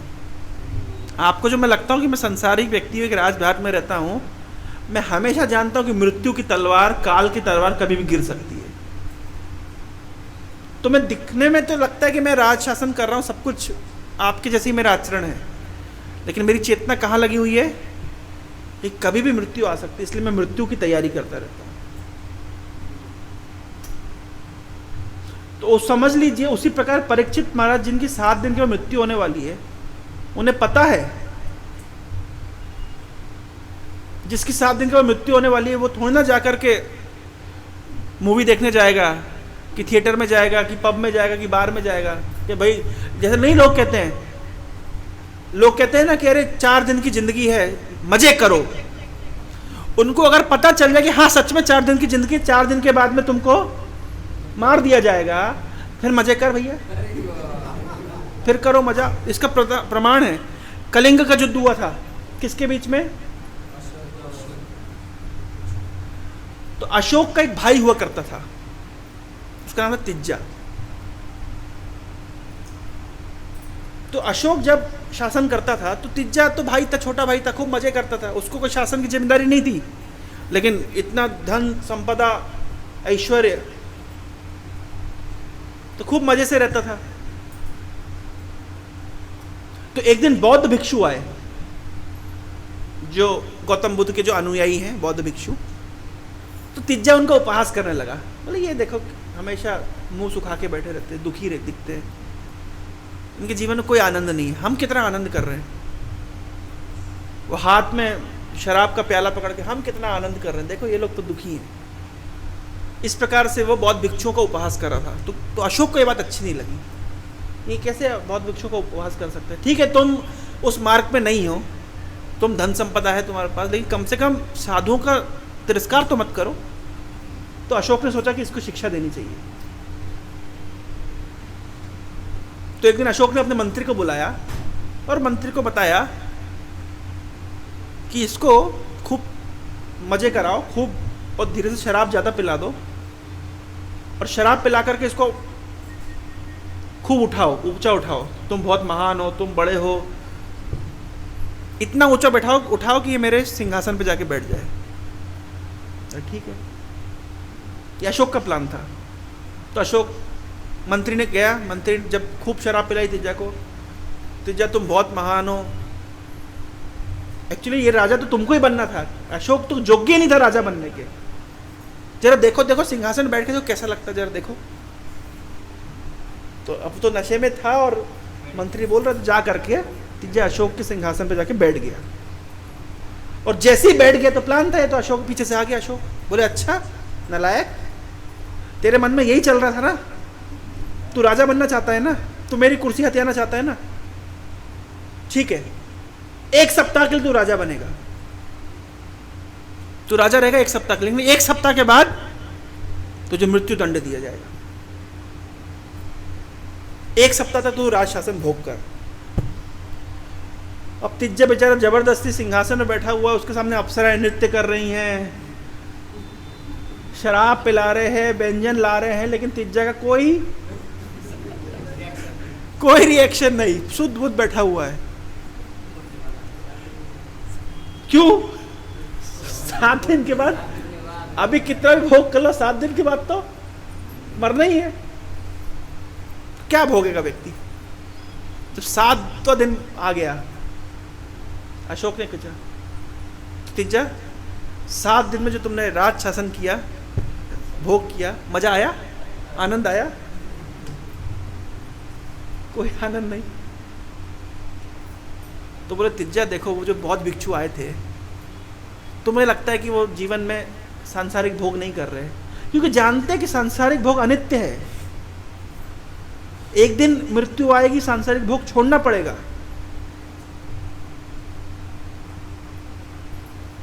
वो सत्यता को जानते हैं, इसलिए इस जो टेम्पररी इन सुखों से आसक्त नहीं होते।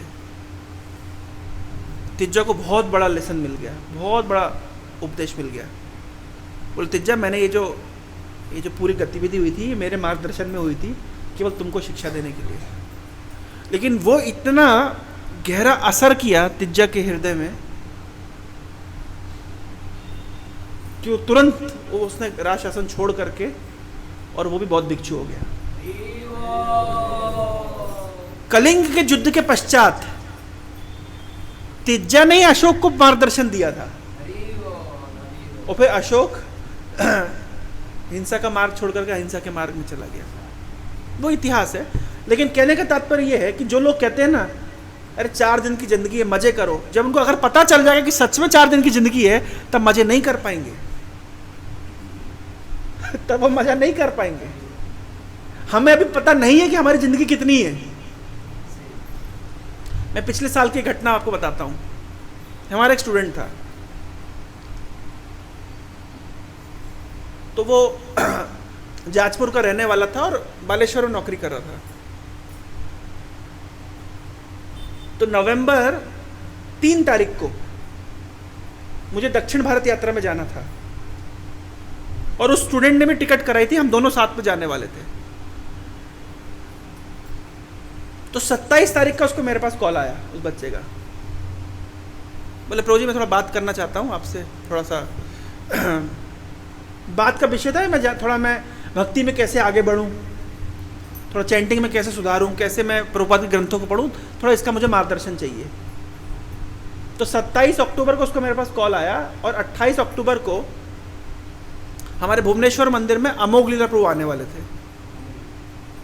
तो मैंने कहा देखो, मैं अभी थोड़ा व्यस्त हूँ, अमोघ लीला प्रभु आ रहे हैं, बहुत सारे कार्यक्रम हैं, 3-4 दिन लगातार कार्यक्रम होंगे, तो अपन तो 3 तारीख को साथ में जाएंगे ही, और रास्ते भर अपन यही चर्चा करेंगे, कैसे जप करें, कैसे पढ़े। बोले ठीक है प्रभु जी। तो 27 तारीख को उससे मेरे बात हुई। 28 तारीख को मुझे खबर आई कि उसने अपना शरीर छोड़ दिया।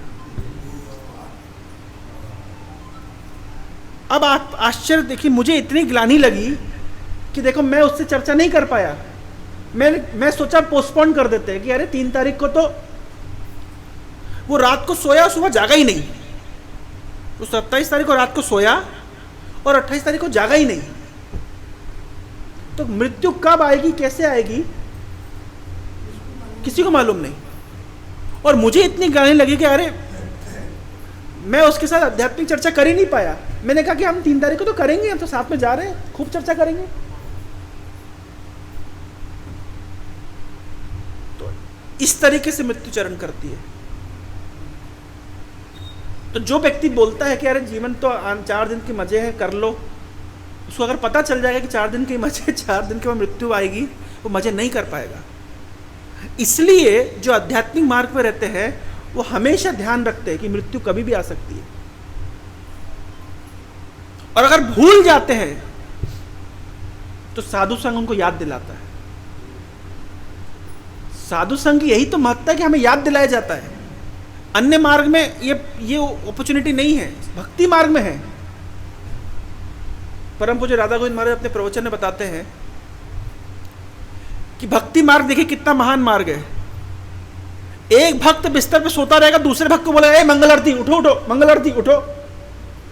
खुद सो रहा है लेकिन दूसरे को आगे बढ़ाता है, अरे मंगल आरती उठ जाओ। तो भक्तिवान में कितनी सहायता है। हमें कॉन्स्टेंटली याद दिलाया जाता है। भागवतम में दशम स्कंद में एक उपमा आती है कि जैसे जब आप किसी रास्ते में आना जाना करते रहते हैं तो वहां पे क्या होता है, घास दबती जाती है तो एक आपको मार्ग सशक्त दिखता है। लेकिन जब वर्षा ऋतु आती है 3-4 महीने के लिए उस मार्ग में कोई आता जाता नहीं है। तो 4 महीने के बाद आप जाएंगे तो क्या होगा, आप खोज नहीं पाएंगे कि वास्तविक मार्ग कहां पे था। तो इसका अर्थ क्या हुआ? इसका अर्थ यह हुआ कि आना जाना लगा रहेगा तो मार्ग सशक्त रहेगा। उसी प्रकार से ये भागवतम के पन्नों में हम आना जाना अगर करते रहेंगे, साधुओं की संगति में आना जाना चलता रहेगा, तो जीवन का जो मार्ग है वो सशक्त रहेगा। और अगर वो आना जाना बंद हो जाएगा, लंबा गैप हो जाएगा, तो क्या होगा? वो क्लैरिटी खत्म हो जाएगी, फिर दिखेगा नहीं। फिर 4 महीने बाद आप जाएंगे आपको रास्ता दिखेगा नहीं, कहाँ गया भाई रास्ता। तो इसलिए बोला गया नित्यम भागवत सेवया। प्रभुपाद जी अपने लेक्चर में बोलते हैं नित्यम भागवत सेवा के 2 अर्थ है, भागवत ग्रंथ की सेवा करना और भागवत व्यक्ति की सेवा करना। भागवत ग्रंथ की सेवा क्या है? ग्रंथ को लाल कपड़े में लपेट करके अगरबत्ती घुमाना, यह सेवा है, पर यह बहुत उन्नत श्रेणी की सेवा नहीं है। प्रभुपाद जी की भगवत गीता का नाम क्या है? Bhagavad Gita as it is. तो लोग क्या करते हैं, भगवत गीता लेते हैं, उसको एज इट इज रख देते हैं, खोलते नहीं है। तो एज इट इज नहीं रखना है, उसको खोलना है, उसको पढ़ना है। तो हाँ, मंदिर में रख के उसकी पूजा अर्चना करना यह भी सेवा है, लेकिन अधिक सेवा है उसको पढ़ना। उसी प्रकार से भागवत की सेवा क्या है? भागवत व्यक्ति की सेवा क्या है? साधु की सेवा क्या है? साधु की सेवा बहुत तरीके से होती है। साधुओं की सेवा सब समझते हैं, साधु की सेवा कहती है साधु को अच्छा अच्छा खिलाओ, ये भी सेवा है। बेचारे सारे साधु परेशान है क्योंकि सब लोग खिलाना चाहते हैं, लेकिन साधु की और उच्चतम सेवा क्या है? साधु से श्रवण करना। साधु की 2 प्रकार की सेवा हो गई, एक तो साधु को खिलाना सेवा है, लेकिन साधु कितना खाएगा और उसकी लिमिटेशन है। लेकिन साधु की उससे बेहतर सेवा क्या है? साधु से श्रवण करना। श्रीमद् भागवतम के 11 का स्कंद का मैं प्रमाण देता हूं। नारद मुनि द्वारका में विचरण करते रहते थे, आए दिन द्वारका में घूमते रहते थे। द्वारका शहर ही बहुत बड़ा था, कभी इधर जा रहे कभी उधर जा रहे। कुल मिला के उनको भगवान के धाम में घूमने का मजा लगता था कि जहां जाएंगे तो भगवान की कथा सुनेंगे, भगवान का दर्शन मिल जाएगा। तो एक दिन नारद मुनि घूमते घूमते वसुदेव जी के घर पे पहुंचे। तो वसुदेव जी ने और देवकी ने बड़े प्रेम से नारद मुनि का स्वागत किया।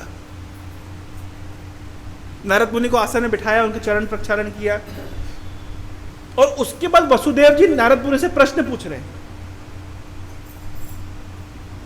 वसुदेव जी कह रहे हैं कि हम तो घर गृहस्थी में फंसे हुए गृहस्थ हैं, आप कृपया मार्गदर्शन करके हमें भगवत भक्ति का उपदेश करिए। अब नारद मुनि सोच रहे यार कौन पूछ रहा है ये प्रश्न? ये वसुदेव जी प्रश्न पूछ रहे हैं। क्या प्रश्न पूछ रहे हैं? कि हम घर गृहस्थी में फंसे हुए हैं और हमें भगवत भक्ति का उपदेश करिए। ये वो वसुदेव जी हैं जिनके घर में साक्षात भगवान प्रकट हुए हैं। लेकिन वसुदेव जी एक गृहस्थ के लिए आचरण करके दिखा रहे हैं कि गृहस्थ कितना भी महान गृहस्थ क्यों ना हो, इतना महान कि उसके घर में उनका पुत्र बन के आए भगवान, फिर भी जब साधु की संगति होती है तो उन्हें क्या करना चाहिए? साधुओं से जिज्ञासा करनी चाहिए, अपने कल्याण के विषय में पूछना चाहिए, शास्त्रों के विषय में पूछना चाहिए। तो वसुदेव जी आचरण करके सिखा रहे हैं। तब नारद मुनि वसुदेव जी को नव जोगेंद्र और निमि महाराज की कथा बताते हैं। श्रीमद् भागवतम के 11 स्कंद में आता है। नारद मुनि ने युधिष्ठिर महाराज को गृहस्थों के धर्म का प्रवचन किया है 7वें स्कंद में। नारद मुनि बताते हैं कि गृहस्थों को कैसा होना चाहिए। तो बोलते हैं नारद मुनि, बड़ा सुंदर शब्द वहां पे, रक्तवत वैराग्य होना चाहिए। रक्तवत वैराग्य मतलब, अच्छा वैराग्य शब्द सुना है आपने? वैराग्य, वैरागी मतलब जिसको कोई आसक्ति नहीं है, उसको कहते हैं वैरागी। तो गृहस्थों में और सन्यासियों में एक छोटा सा अंतर है, बहुत बड़ा अंतर नहीं है। क्या अंतर है? जैसे सन्यासी का बाहर से लाल है, गृहस्थी का अंदर से लाल होना चाहिए बस। यानी गृहस्थी को क्या चाहिए, बाहर से तो दिखाए कि बहुत दुनियादारी में फंसा हुआ है, लेकिन रक्तवत वैराग्य मतलब जैसे थोड़ा सा अगर चीर देंगे तो रक्त निकल आएगा, इसका मतलब रक्त अंदर रगों में बह रहा है। उसी प्रकार से गृहस्थी के लिए कहा गया उसके हृदय में, उसके शरीर में वैराग्य बहता रहना चाहिए, लेकिन बाहर से दिखना नहीं चाहिए। यानी बाहर से तो पूरी जिम्मेदारी निभा रहा है, लेकिन अंदर में वो वैरागी है। तो साधु क्या है, अंदर में भी वैरागी और बाहर में भी दिखाता है कि हाँ भैया वैरागी है। अंदर का पता नहीं, लेकिन बाहर तो दिखाता ही है। लेकिन गृहस्थों के विषय में क्या गया है कि बाहर में ऐसा रंग नहीं चाहिए, लेकिन अंदर में ऐसा ही होना चाहिए। तो ये गृहस्थ धर्म का वर्णन करो। तो जब साधुओं की नियमित रूप से संगति होती है ना, तो साधुओं से हमारी आसक्ति बढ़ जाती है, और इसकी प्रैक्टिस शुरू से करनी पड़ती है। एक छोटी सी कथा सुना करके मैं अपने वक्तव्य को विराम दूंगा। हमारे भुवनेश्वर के एक व्यापारी थे, वो लकड़ी का व्यापार करते थे। तो जब उनके बच्चे बड़े हो गए तो उन्होंने क्या किया, अपने बच्चों को जिम्मेदारी दे दी थी कि तुम अब व्यापार आगे बढ़ाओ। लेकिन क्योंकि इन्होंने जीवन भर व्यापार किया था और भगवान की भक्ति की नहीं थी, तो मन इनका अभी भी कहाँ जाता था, व्यापार में।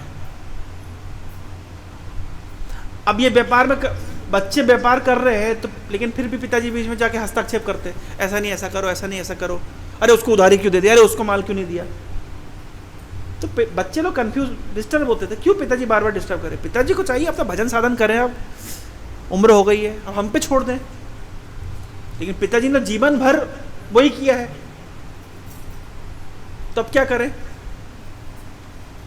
तो बच्चों ने प्लान बनाया, बोले पिताजी को थोड़ा सा तीर्थ भ्रमण करा के लेके आते, शायद उनका मन परिवर्तित हो जाए। तो 4 धाम दर्शन कराया, वृंदावन लेकर गए, मथुरा लेकर के गए, प्रयाग में लेकर गए, गंगा में स्नान कराया, त्रिवेणी में स्नान कराया।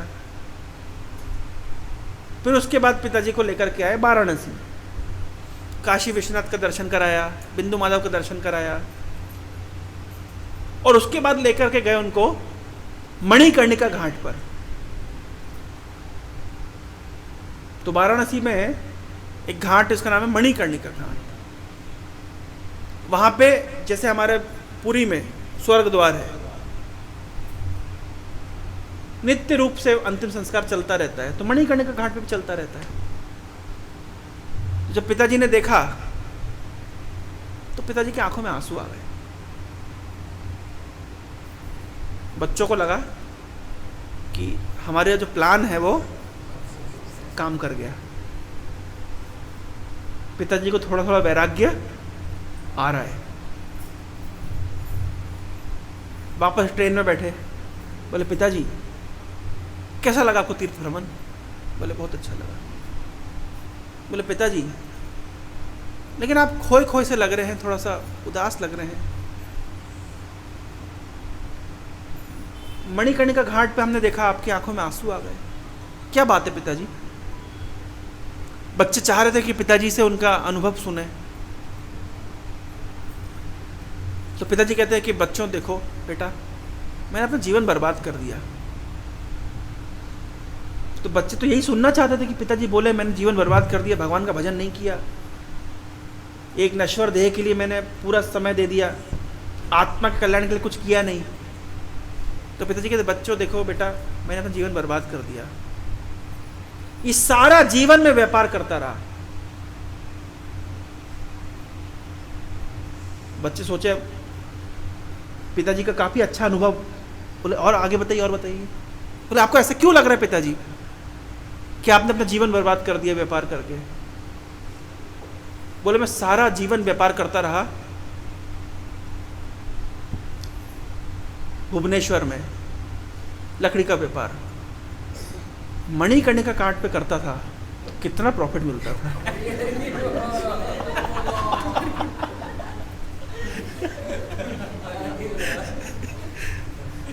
बच्चों ने सिर पकड़ लिया।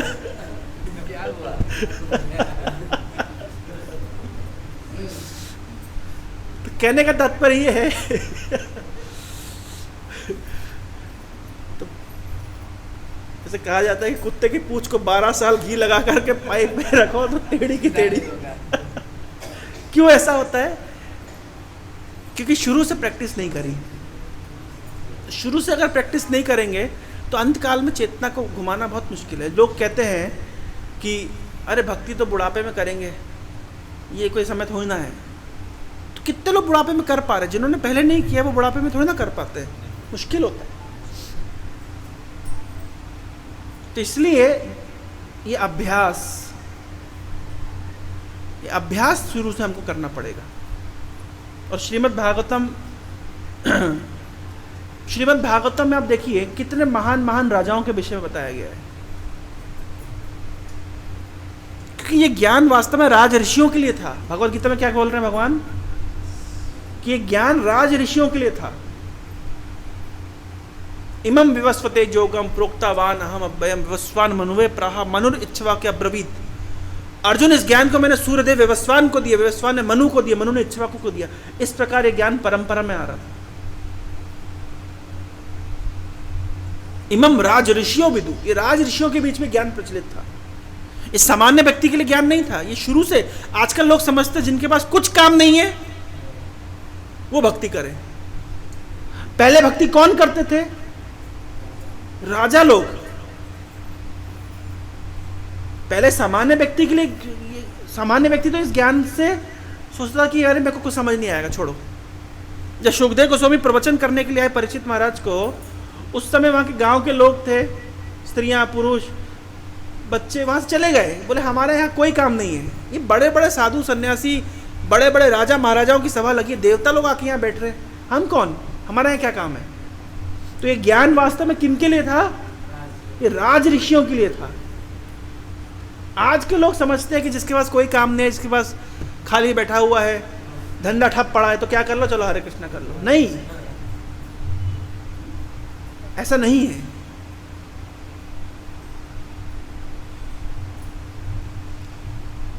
तो क्योंकि आज के लोगों की ये धारणा नहीं है, तो उनको बताना पड़ेगा हमें कि पहले के राजा महाराजा लोग इस ज्ञान को क्यों लेते थे। युधिष्ठिर महाराज इतने महान भक्त हैं, इनके विषय में कहा जाता है कि जब वो राज शासन करते थे तो प्रकृति सभी खनिज पदार्थ अपने आप देके जाती थी। सोना, चांदी, हीरे, मोती, जवाहरत प्रकृति से निकलते थे। गाय इतना दूध देती थी कि जो घास है वो गाय के दूध से भीग जाते थे। तो अगर राजा भगवान का भक्त है तो प्रकृति फिर बहुत देती है, बहुत देती है। तो भगवान की भक्ति करने से वास्तव में प्रॉस्पेरिटी बढ़ती चली जाती है, धन संपदा, सुख, शांति, आनंद बढ़ता है। ये लोगों को पता नहीं है। छोटा सा एक प्रसंग बताता हूं। जब लक्ष्मी देवी का वाहन क्या है? उल्लू। उड़िया में क्या बोलते हैं? पेचा। तो लक्ष्मी देवी जब अकेले आती हैं तो किस पे बैठ के आती हैं? उल्लू पे। और लक्ष्मी देवी जब नारायण के साथ आती तो किस पे बैठ के आती हैं? गरुड़ पे। तो लोग चाहते हैं लक्ष्मी आए लेकिन बिना नारायण के। तो उनके घर में लक्ष्मी आएंगी लेकिन किस पे बैठ के आएंगी? उल्लू पे। और उल्लू कब एक्टिव होता है? रात के समय। और रात के समय क्या होता है? सारे पाप कर्म होते हैं। तो केवल लक्ष्मी आए लेकिन नारायण नहीं आएगा तो क्या होगा? व्यक्ति का केवल पाप की प्रवृत्ति बढ़ेगी। धन केवल, वो लक्ष्मी केवल पाप के कार्य में चली जाएगी। लेकिन अगर लक्ष्मी नारायण के साथ आएंगी तो गरुड़ पे बैठ के आएंगी। गरुड़ है वेदों के प्रतिनिधि, यानी धर्म के प्रतिनिधि। तो लक्ष्मी जब नारायण के साथ आएंगी तो धर्म के कार्य पे लगेगी। तो वही लक्ष्मी है। लेकिन किसी किसी के लिए वो पाप कर्म में चली जाती है और किसी किसी के लिए वो धर्म में लगती है। तो इसलिए हम केवल लक्ष्मी नहीं चाहते, हम लक्ष्मी नारायण। और हमें पता है अगर नारायण के साथ लक्ष्मी आएंगी तो लक्ष्मी है, लक्ष्मी का एक नाम है चंचला और दूसरा नाम है अचला। तो अकेली लक्ष्मी आएंगी तो चंचला, कुछ दिन आएंगी आके चलते चले जाएंगी, लेकिन अचला मतलब स्थिर हो जाएंगी, क्योंकि लक्ष्मी देवी नारायण के चरणों में स्थित है। तो इसलिए हम भक्ति मार्ग में हम लक्ष्मी को नारायण के साथ चाहते हैं, और नारायण को हम लेके आएंगे तो लक्ष्मी देवी अपने आप आ जाएंगी। ये लोगों को ये सूत्र नहीं पता है, तो हमें उनको इस सूत्र से अवगत कराना है। हरे कृष्णा कृष्णा कृष्णा हरे हरे, हरे हरे राम, राम राम हरे हरे। हरे कृष्णा। किसी के मन में कोई जिज्ञासा, कोई प्रश्न?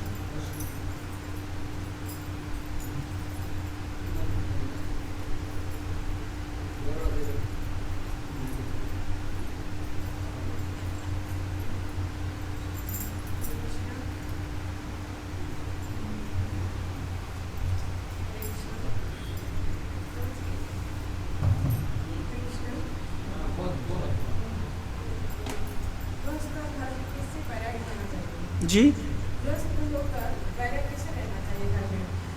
घर में कैसा रहना, क्या रहना चाहिए? वैराग्य कैसे रहना चाहिए? वैराग्य शब्द का अर्थ क्या होता है? राग के बिना, आसक्ति के बिना। और वैराग्य शब्द का दूसरा अर्थ होता है विशिष्ट राग, विशेष राग, यानी विशेष आसक्ति होनी चाहिए। जब भगवान के प्रति, भगवान की भक्ति के प्रति, साधुओं के प्रति, भगवान की सेवा के प्रति, नाम के प्रति, भागवत के प्रति जब आसक्ति बढ़ती है, विशिष्ट राग बढ़ता है, यानी वैराग्य, ये भी वैराग्य है। तो इधर हम वैराग्य बढ़ाएंगे तो वो अपने आप वैराग्य वहाँ हो जाएगा। तो हमें घर गृहस्थी से वैराग्य उत्पन्न करना जरूरत नहीं है, वहाँ राग कम करना जरूरी नहीं, यहाँ राग बढ़ाना जरूरी है। हमारी पूरे जो प्रोसेस है वो राग बढ़ाने का है, भगवान के प्रति, भगवान की सेवा के प्रति, नाम के प्रति राग बढ़ाना है, अटैचमेंट बढ़ाना है। तो अपने आप उसका बाई प्रोडक्ट क्या है कि संसार के प्रति और सांसारिक जो सुख दुख, हानि लाभ, जय पराजय, उसके प्रति अपने आप ही वो मुक्त हो जाएगा। तो जब हम बोलते हैं ना आसक्ति छोड़ दो, तो वो सही नहीं है। जैसे उदाहरण के तौर पे इस कमरे में अंधेरा है, अंधेरा खाली कर दो, कर पाएंगे? क्या करना पड़ेगा? उजाला करना पड़ेगा। किसी कमरे से आप अंधेरा खाली नहीं कर सकते, लेकिन आप उसमें लाइट जला सकते हैं। तो इसी प्रकार से आसक्ति खत्म नहीं करनी है, कृष्ण में आसक्ति बढ़ानी है, अपने आप आके कृष्ण देख लेंगे।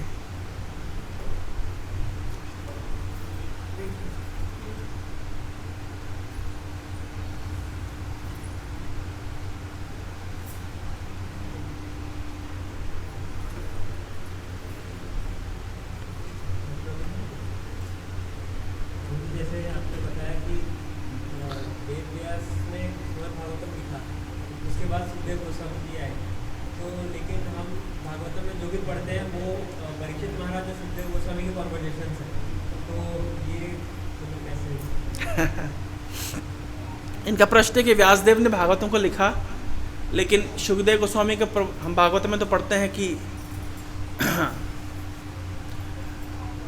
भागवतम को लिखा था सुखदेव गोस्वामी ने, व्यासदेव ने।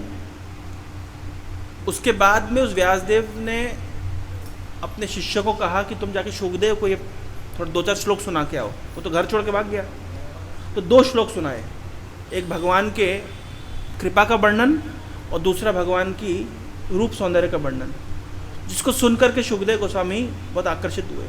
वापस वो आते हैं और उन्होंने अपने पिता व्यासदेव से श्रीमद् भागवतम सुनी, समझी, सीखी, और उसके बाद जाकर के उन्होंने परीक्षित महाराज को उसका प्रवचन किया। तो अब उनको जो भागवतम मिलती है वो उनका कन्वर्सेशन है, पर ये भागवतम का जो उपदेश है ये व्यासदेव ने सुखदेव गोस्वामी को दिया था।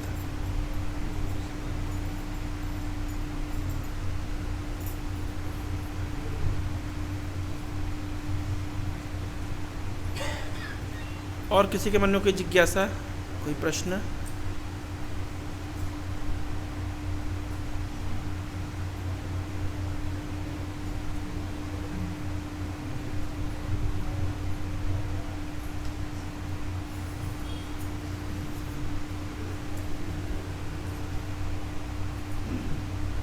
हरे कृष्णा। हमारा जो आपका जो पुराना में जो लिखा है बुद्धदेव, इसका वर्णन अब जो मानते हैं जो गौतम बुद्ध ने इतिहास में पढ़ा है वो समझे क्या? समझा नहीं, क्या प्रश्न है? जो शास्त्र में जो हमारा शास्त्र में जो लिखा है गौतम बुद्ध जो लिखा है वो बुद्धदेव, और जो इतिहास में जो पढ़ा है हाँ, नहीं सेम है, सेम है, सेम है, सेम है। जिन बुद्धदेव का वर्णन हमने भागवतम में पढ़ा है और जो इतिहास में पढ़ा सेम है।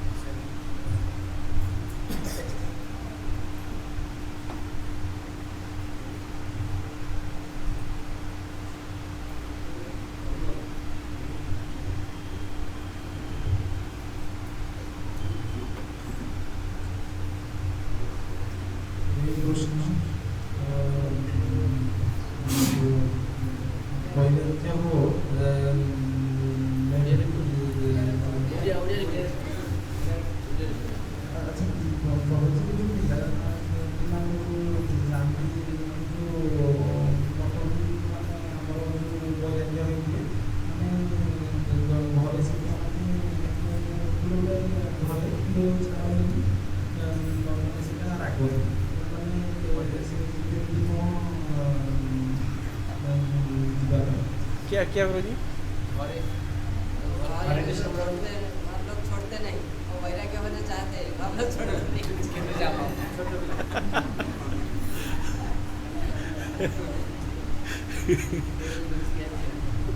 क्या करते हैं वो ब्रह्मचारी से बोले कैसा जाएगा, आप ऐसा कैसे चलेगा?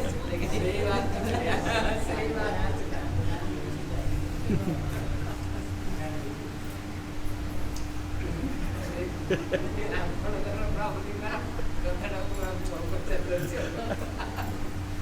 मैं बार बार बता रहा हूँ, वैराग्य का अर्थ, आसक्तियाँ छोड़ने का अर्थ, कोई भी बोलता है ना कोई आसक्ति छोड़ दो, मेरे को कभी समझ नहीं आता कैसे छोड़ दो भाई, आसक्ति कैसे बढ़ाओ, इसका आंसर है हमारे पास। छोड़ो कैसे?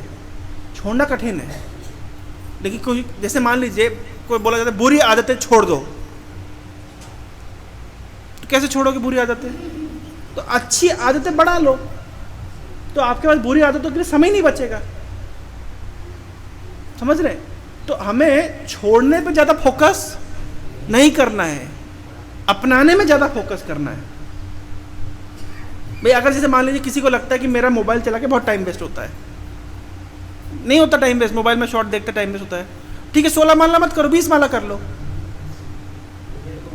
तो अब आपके पास टाइम ही नहीं बचेगा, आपको माला ही का डर लगेगा, माला कब होगी।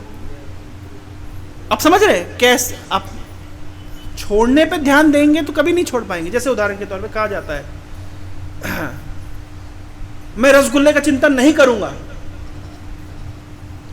मैं रसगुल्ले का चिंतन मैं बिल्कुल भी रसगुल्ले का चिंतन नहीं करूंगा। किसका चिंतन? इसका अर्थ क्या हुआ? वो ज्यादा चिंतन हो रहा है वो ज्यादा चिंतन हो रहा है। लेकिन समझ रहे? तो मैं अगर मैं बोलूं ठीक है मैं कृष्ण का चिंतन करूंगा, मुझे भागवतम पढ़ना है, मुझे गीता पढ़ना है, इतने दिन में कंप्लीट करना है, उधर करेंगे तो रसगुल्ले का चिंतन अपने आप खत्म हो जाएगा। तो मैं आसक्ति छोड़ दूंगा, बैरागी हो जाऊंगा, नहीं, मुझे कृष्ण से प्रेम करना है, कृष्ण से प्रेम करना है, कृष्ण की भक्ति के मार्ग में आगे बढ़ना है, भक्ति के अंगों को और ज़्यादा पालन करना है। तो अपने आप उसका फल ये होगा कि संसारिक आसक्ति कम हो जाएगी। नहीं मुझे संसार छोड़ना है, मुझे संसार छोड़ना है। प्रभुपाद जी उदाहरण देते हैं कि कोई व्यक्ति रिजर्व बैंक के सामने जाकर के बोले मैंने सारा धन छोड़ दिया, तो लोग क्या बोलेंगे? पागल है, तेरा धन था कब? वो तेरा धन थोड़ना था। तो जो लोग बोलते हैं हमने संसार छोड़ दिया, तो भाई संसार तो आपका कभी था ही नहीं, वो तो पहले भी कृष्ण का था, अभी भी कृष्ण का, कल भी कृष्ण का रहेगा। तो आपने क्या छोड़ दिया? जो मुक्तिवादी होते हैं जो इस तरह का बोलते हैं हमने संसार को छोड़ दिया, हम लोग नहीं बोलते हमने संसार को छोड़ दिया, क्योंकि हमें पता है संसार को हम क्या छोड़ेंगे, क्या पकड़ेंगे। संसार तो कृष्ण का है। तो इसलिए उसी प्रकार से हम नहीं बोलते आसक्ति छोड़ दो, हम बोलते आसक्ति बढ़ाओ। वैराग्य का अर्थ हुआ राग रहित, और वैराग्य का दूसरा अर्थ हुआ विशिष्ट राग। तो जब हम कृष्ण में और कृष्ण के संबंधित वस्तु में राग बढ़ाते हैं तो ऑटोमेटिकली उसका फल ये होता है कि आपको संसार में उतना राग नहीं रह जाता। संसार में राग नहीं रहता, इसका अर्थ क्या हुआ? इसका सिंपल सा अर्थ समझिए। भाई आपके पास अगर आपको स्वादिष्ट स्वादिष्ट खाने के लिए मिल रहा है तो थोड़ी ना आप चुसा हुआ गन्ना चबाएंगे। तो जब आपको भक्ति में आनंद मिलता है और भगवत संबंधी वस्तु में आनंद मिलता है तो फिर जो संसार का चूसा हुआ गन्ना है उसको चबाने की थोड़ी ना इच्छा करेगी, पर प्रोवाइडेड आपको वहां आनंद मिलना चाहिए। भगवत गीता में कह रहे परम दृष्टवा निवर्तते। भगवान ने गीता में इसका प्रवचन किया है कि जिसको जब अधिक स्वाद मिलता है तो जो उससे निचले श्रेणी का स्वाद है उसको फिर वो अपने आप ही उससे मन हट जाता है। परंतु गृहस्थों के लिए, जैसे कि मैंने बताया, आप कितने भी बैरागी हो लेकिन अंदर से, बाहर से संसार को क्या दिखना चाहिए कि आप पूरी तरीके से राग में हैं। ये मैं नहीं कह रहा हूं, कौन बोल रहे हैं? ये नारद मुनि प्रवचन करें युधिष्ठिर महाराज को। ये प्रवचन चैतन्य महाप्रभु ने किया था रघुनाथ दास गोस्वामी को कि रघुनाथ तुम घर जाओ और घर में जाकर के अपने पिताजी के व्यापार को संभालो बहुत अच्छी तरीके से। जब सही समय आएगा तो भगवान तुम्हें कृपा करेंगे। तो बैरागी का नाम अर्थ ये नहीं होता है कि अपनी जिम्मेदारियों का निर्वहन नहीं करना। अर्जुन के जीवन से देखिए, अर्जुन ने इतनी गीता सुनने के बाद साक्षात भगवान कृष्ण अर्जुन की ट्यूशन लगा रहे हैं, गीता सुना रहे हैं, लेकिन गीता सुनने के बाद अर्जुन ने अपने कर्तव्य से पलायन कर दिया या कर्तव्य को और अधिक अच्छी तरीके से निर्वहन किया, और अधिक अच्छे तरीके से निर्वहन किया। तो गीता की यही तो शिक्षा है कि अपने कर्तव्य का निर्वहन अच्छी तरह से करना चाहिए। क्यों? क्योंकि वो निर्वहन करके हम कृष्ण को संतुष्ट कर रहे हैं। एक पारिवारिक व्यक्ति की जिम्मेदारी कि मैं परिवार का भरण पोषण टेक केयर इसलिए कर रहा हूं क्योंकि ये मेरा परिवार नहीं, कृष्ण का परिवार है। तो पारिवारिक जिम्मेदारियों को हम नहीं छोड़ सकते, लेकिन हाँ, हम पूरे परिवार को कृष्ण भक्त बना सकते हैं। ये जिम्मेदारी हमारी। तो बैराग्य का कभी उल्टा अर्थ नहीं लगाना चाहिए कि बैराग्य का अर्थ है अब कोई जिम्मेदारी नहीं। बैराग्य का अर्थ है कि अब हमें सारी जिम्मेदारी निभानी है, लेकिन ध्यान में रखते हो कि सब कुछ कृष्ण के लिए, कृष्ण के निमित्त है। तो ये इसको कहते हैं चेतना का विकास, कृष्ण भावनामृत, कृष्ण चेतना, कि हम हर कार्य को कृष्ण संबंधित देख पा रहे हैं। ये भगवद गीता की शिक्षा है।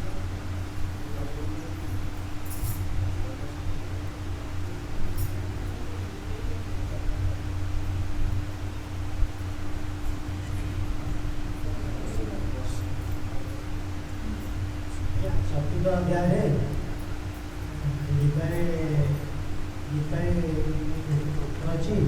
नाम कर्माणि लिखन्ति नाम कर्मफल स्वा इति नाम जो जनाति कर्मभूमि से बद्धति।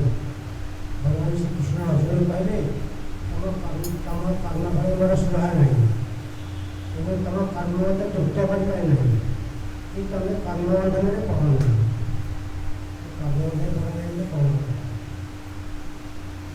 न मैं कर्माणि लिम्पन्ति न मैं कर्मफल स्प्रिया। ये भगवान अपने विषय में बता रहे हैं, ये भगवान अर्जुन को नहीं कह रहे। अर्जुन, भगवान इस श्लोक में अपने विषय में बता रहे हैं कि अर्जुन, मैं किसी कर्म की इच्छा नहीं रखता और मैं किसी कर्म फल से बंधता नहीं हूं। भगवान इस संसार में आके लीला विलास करते तो नहीं समझना चाहिए कि भगवान कर्मों के बंधन से बंधे हुए हैं। एक सामान्य जीव अपने कर्मों के बंधन से बंधा हुआ है। हमारा जो जन्म होता है संसार में, क्या हम चूज करके आते हैं?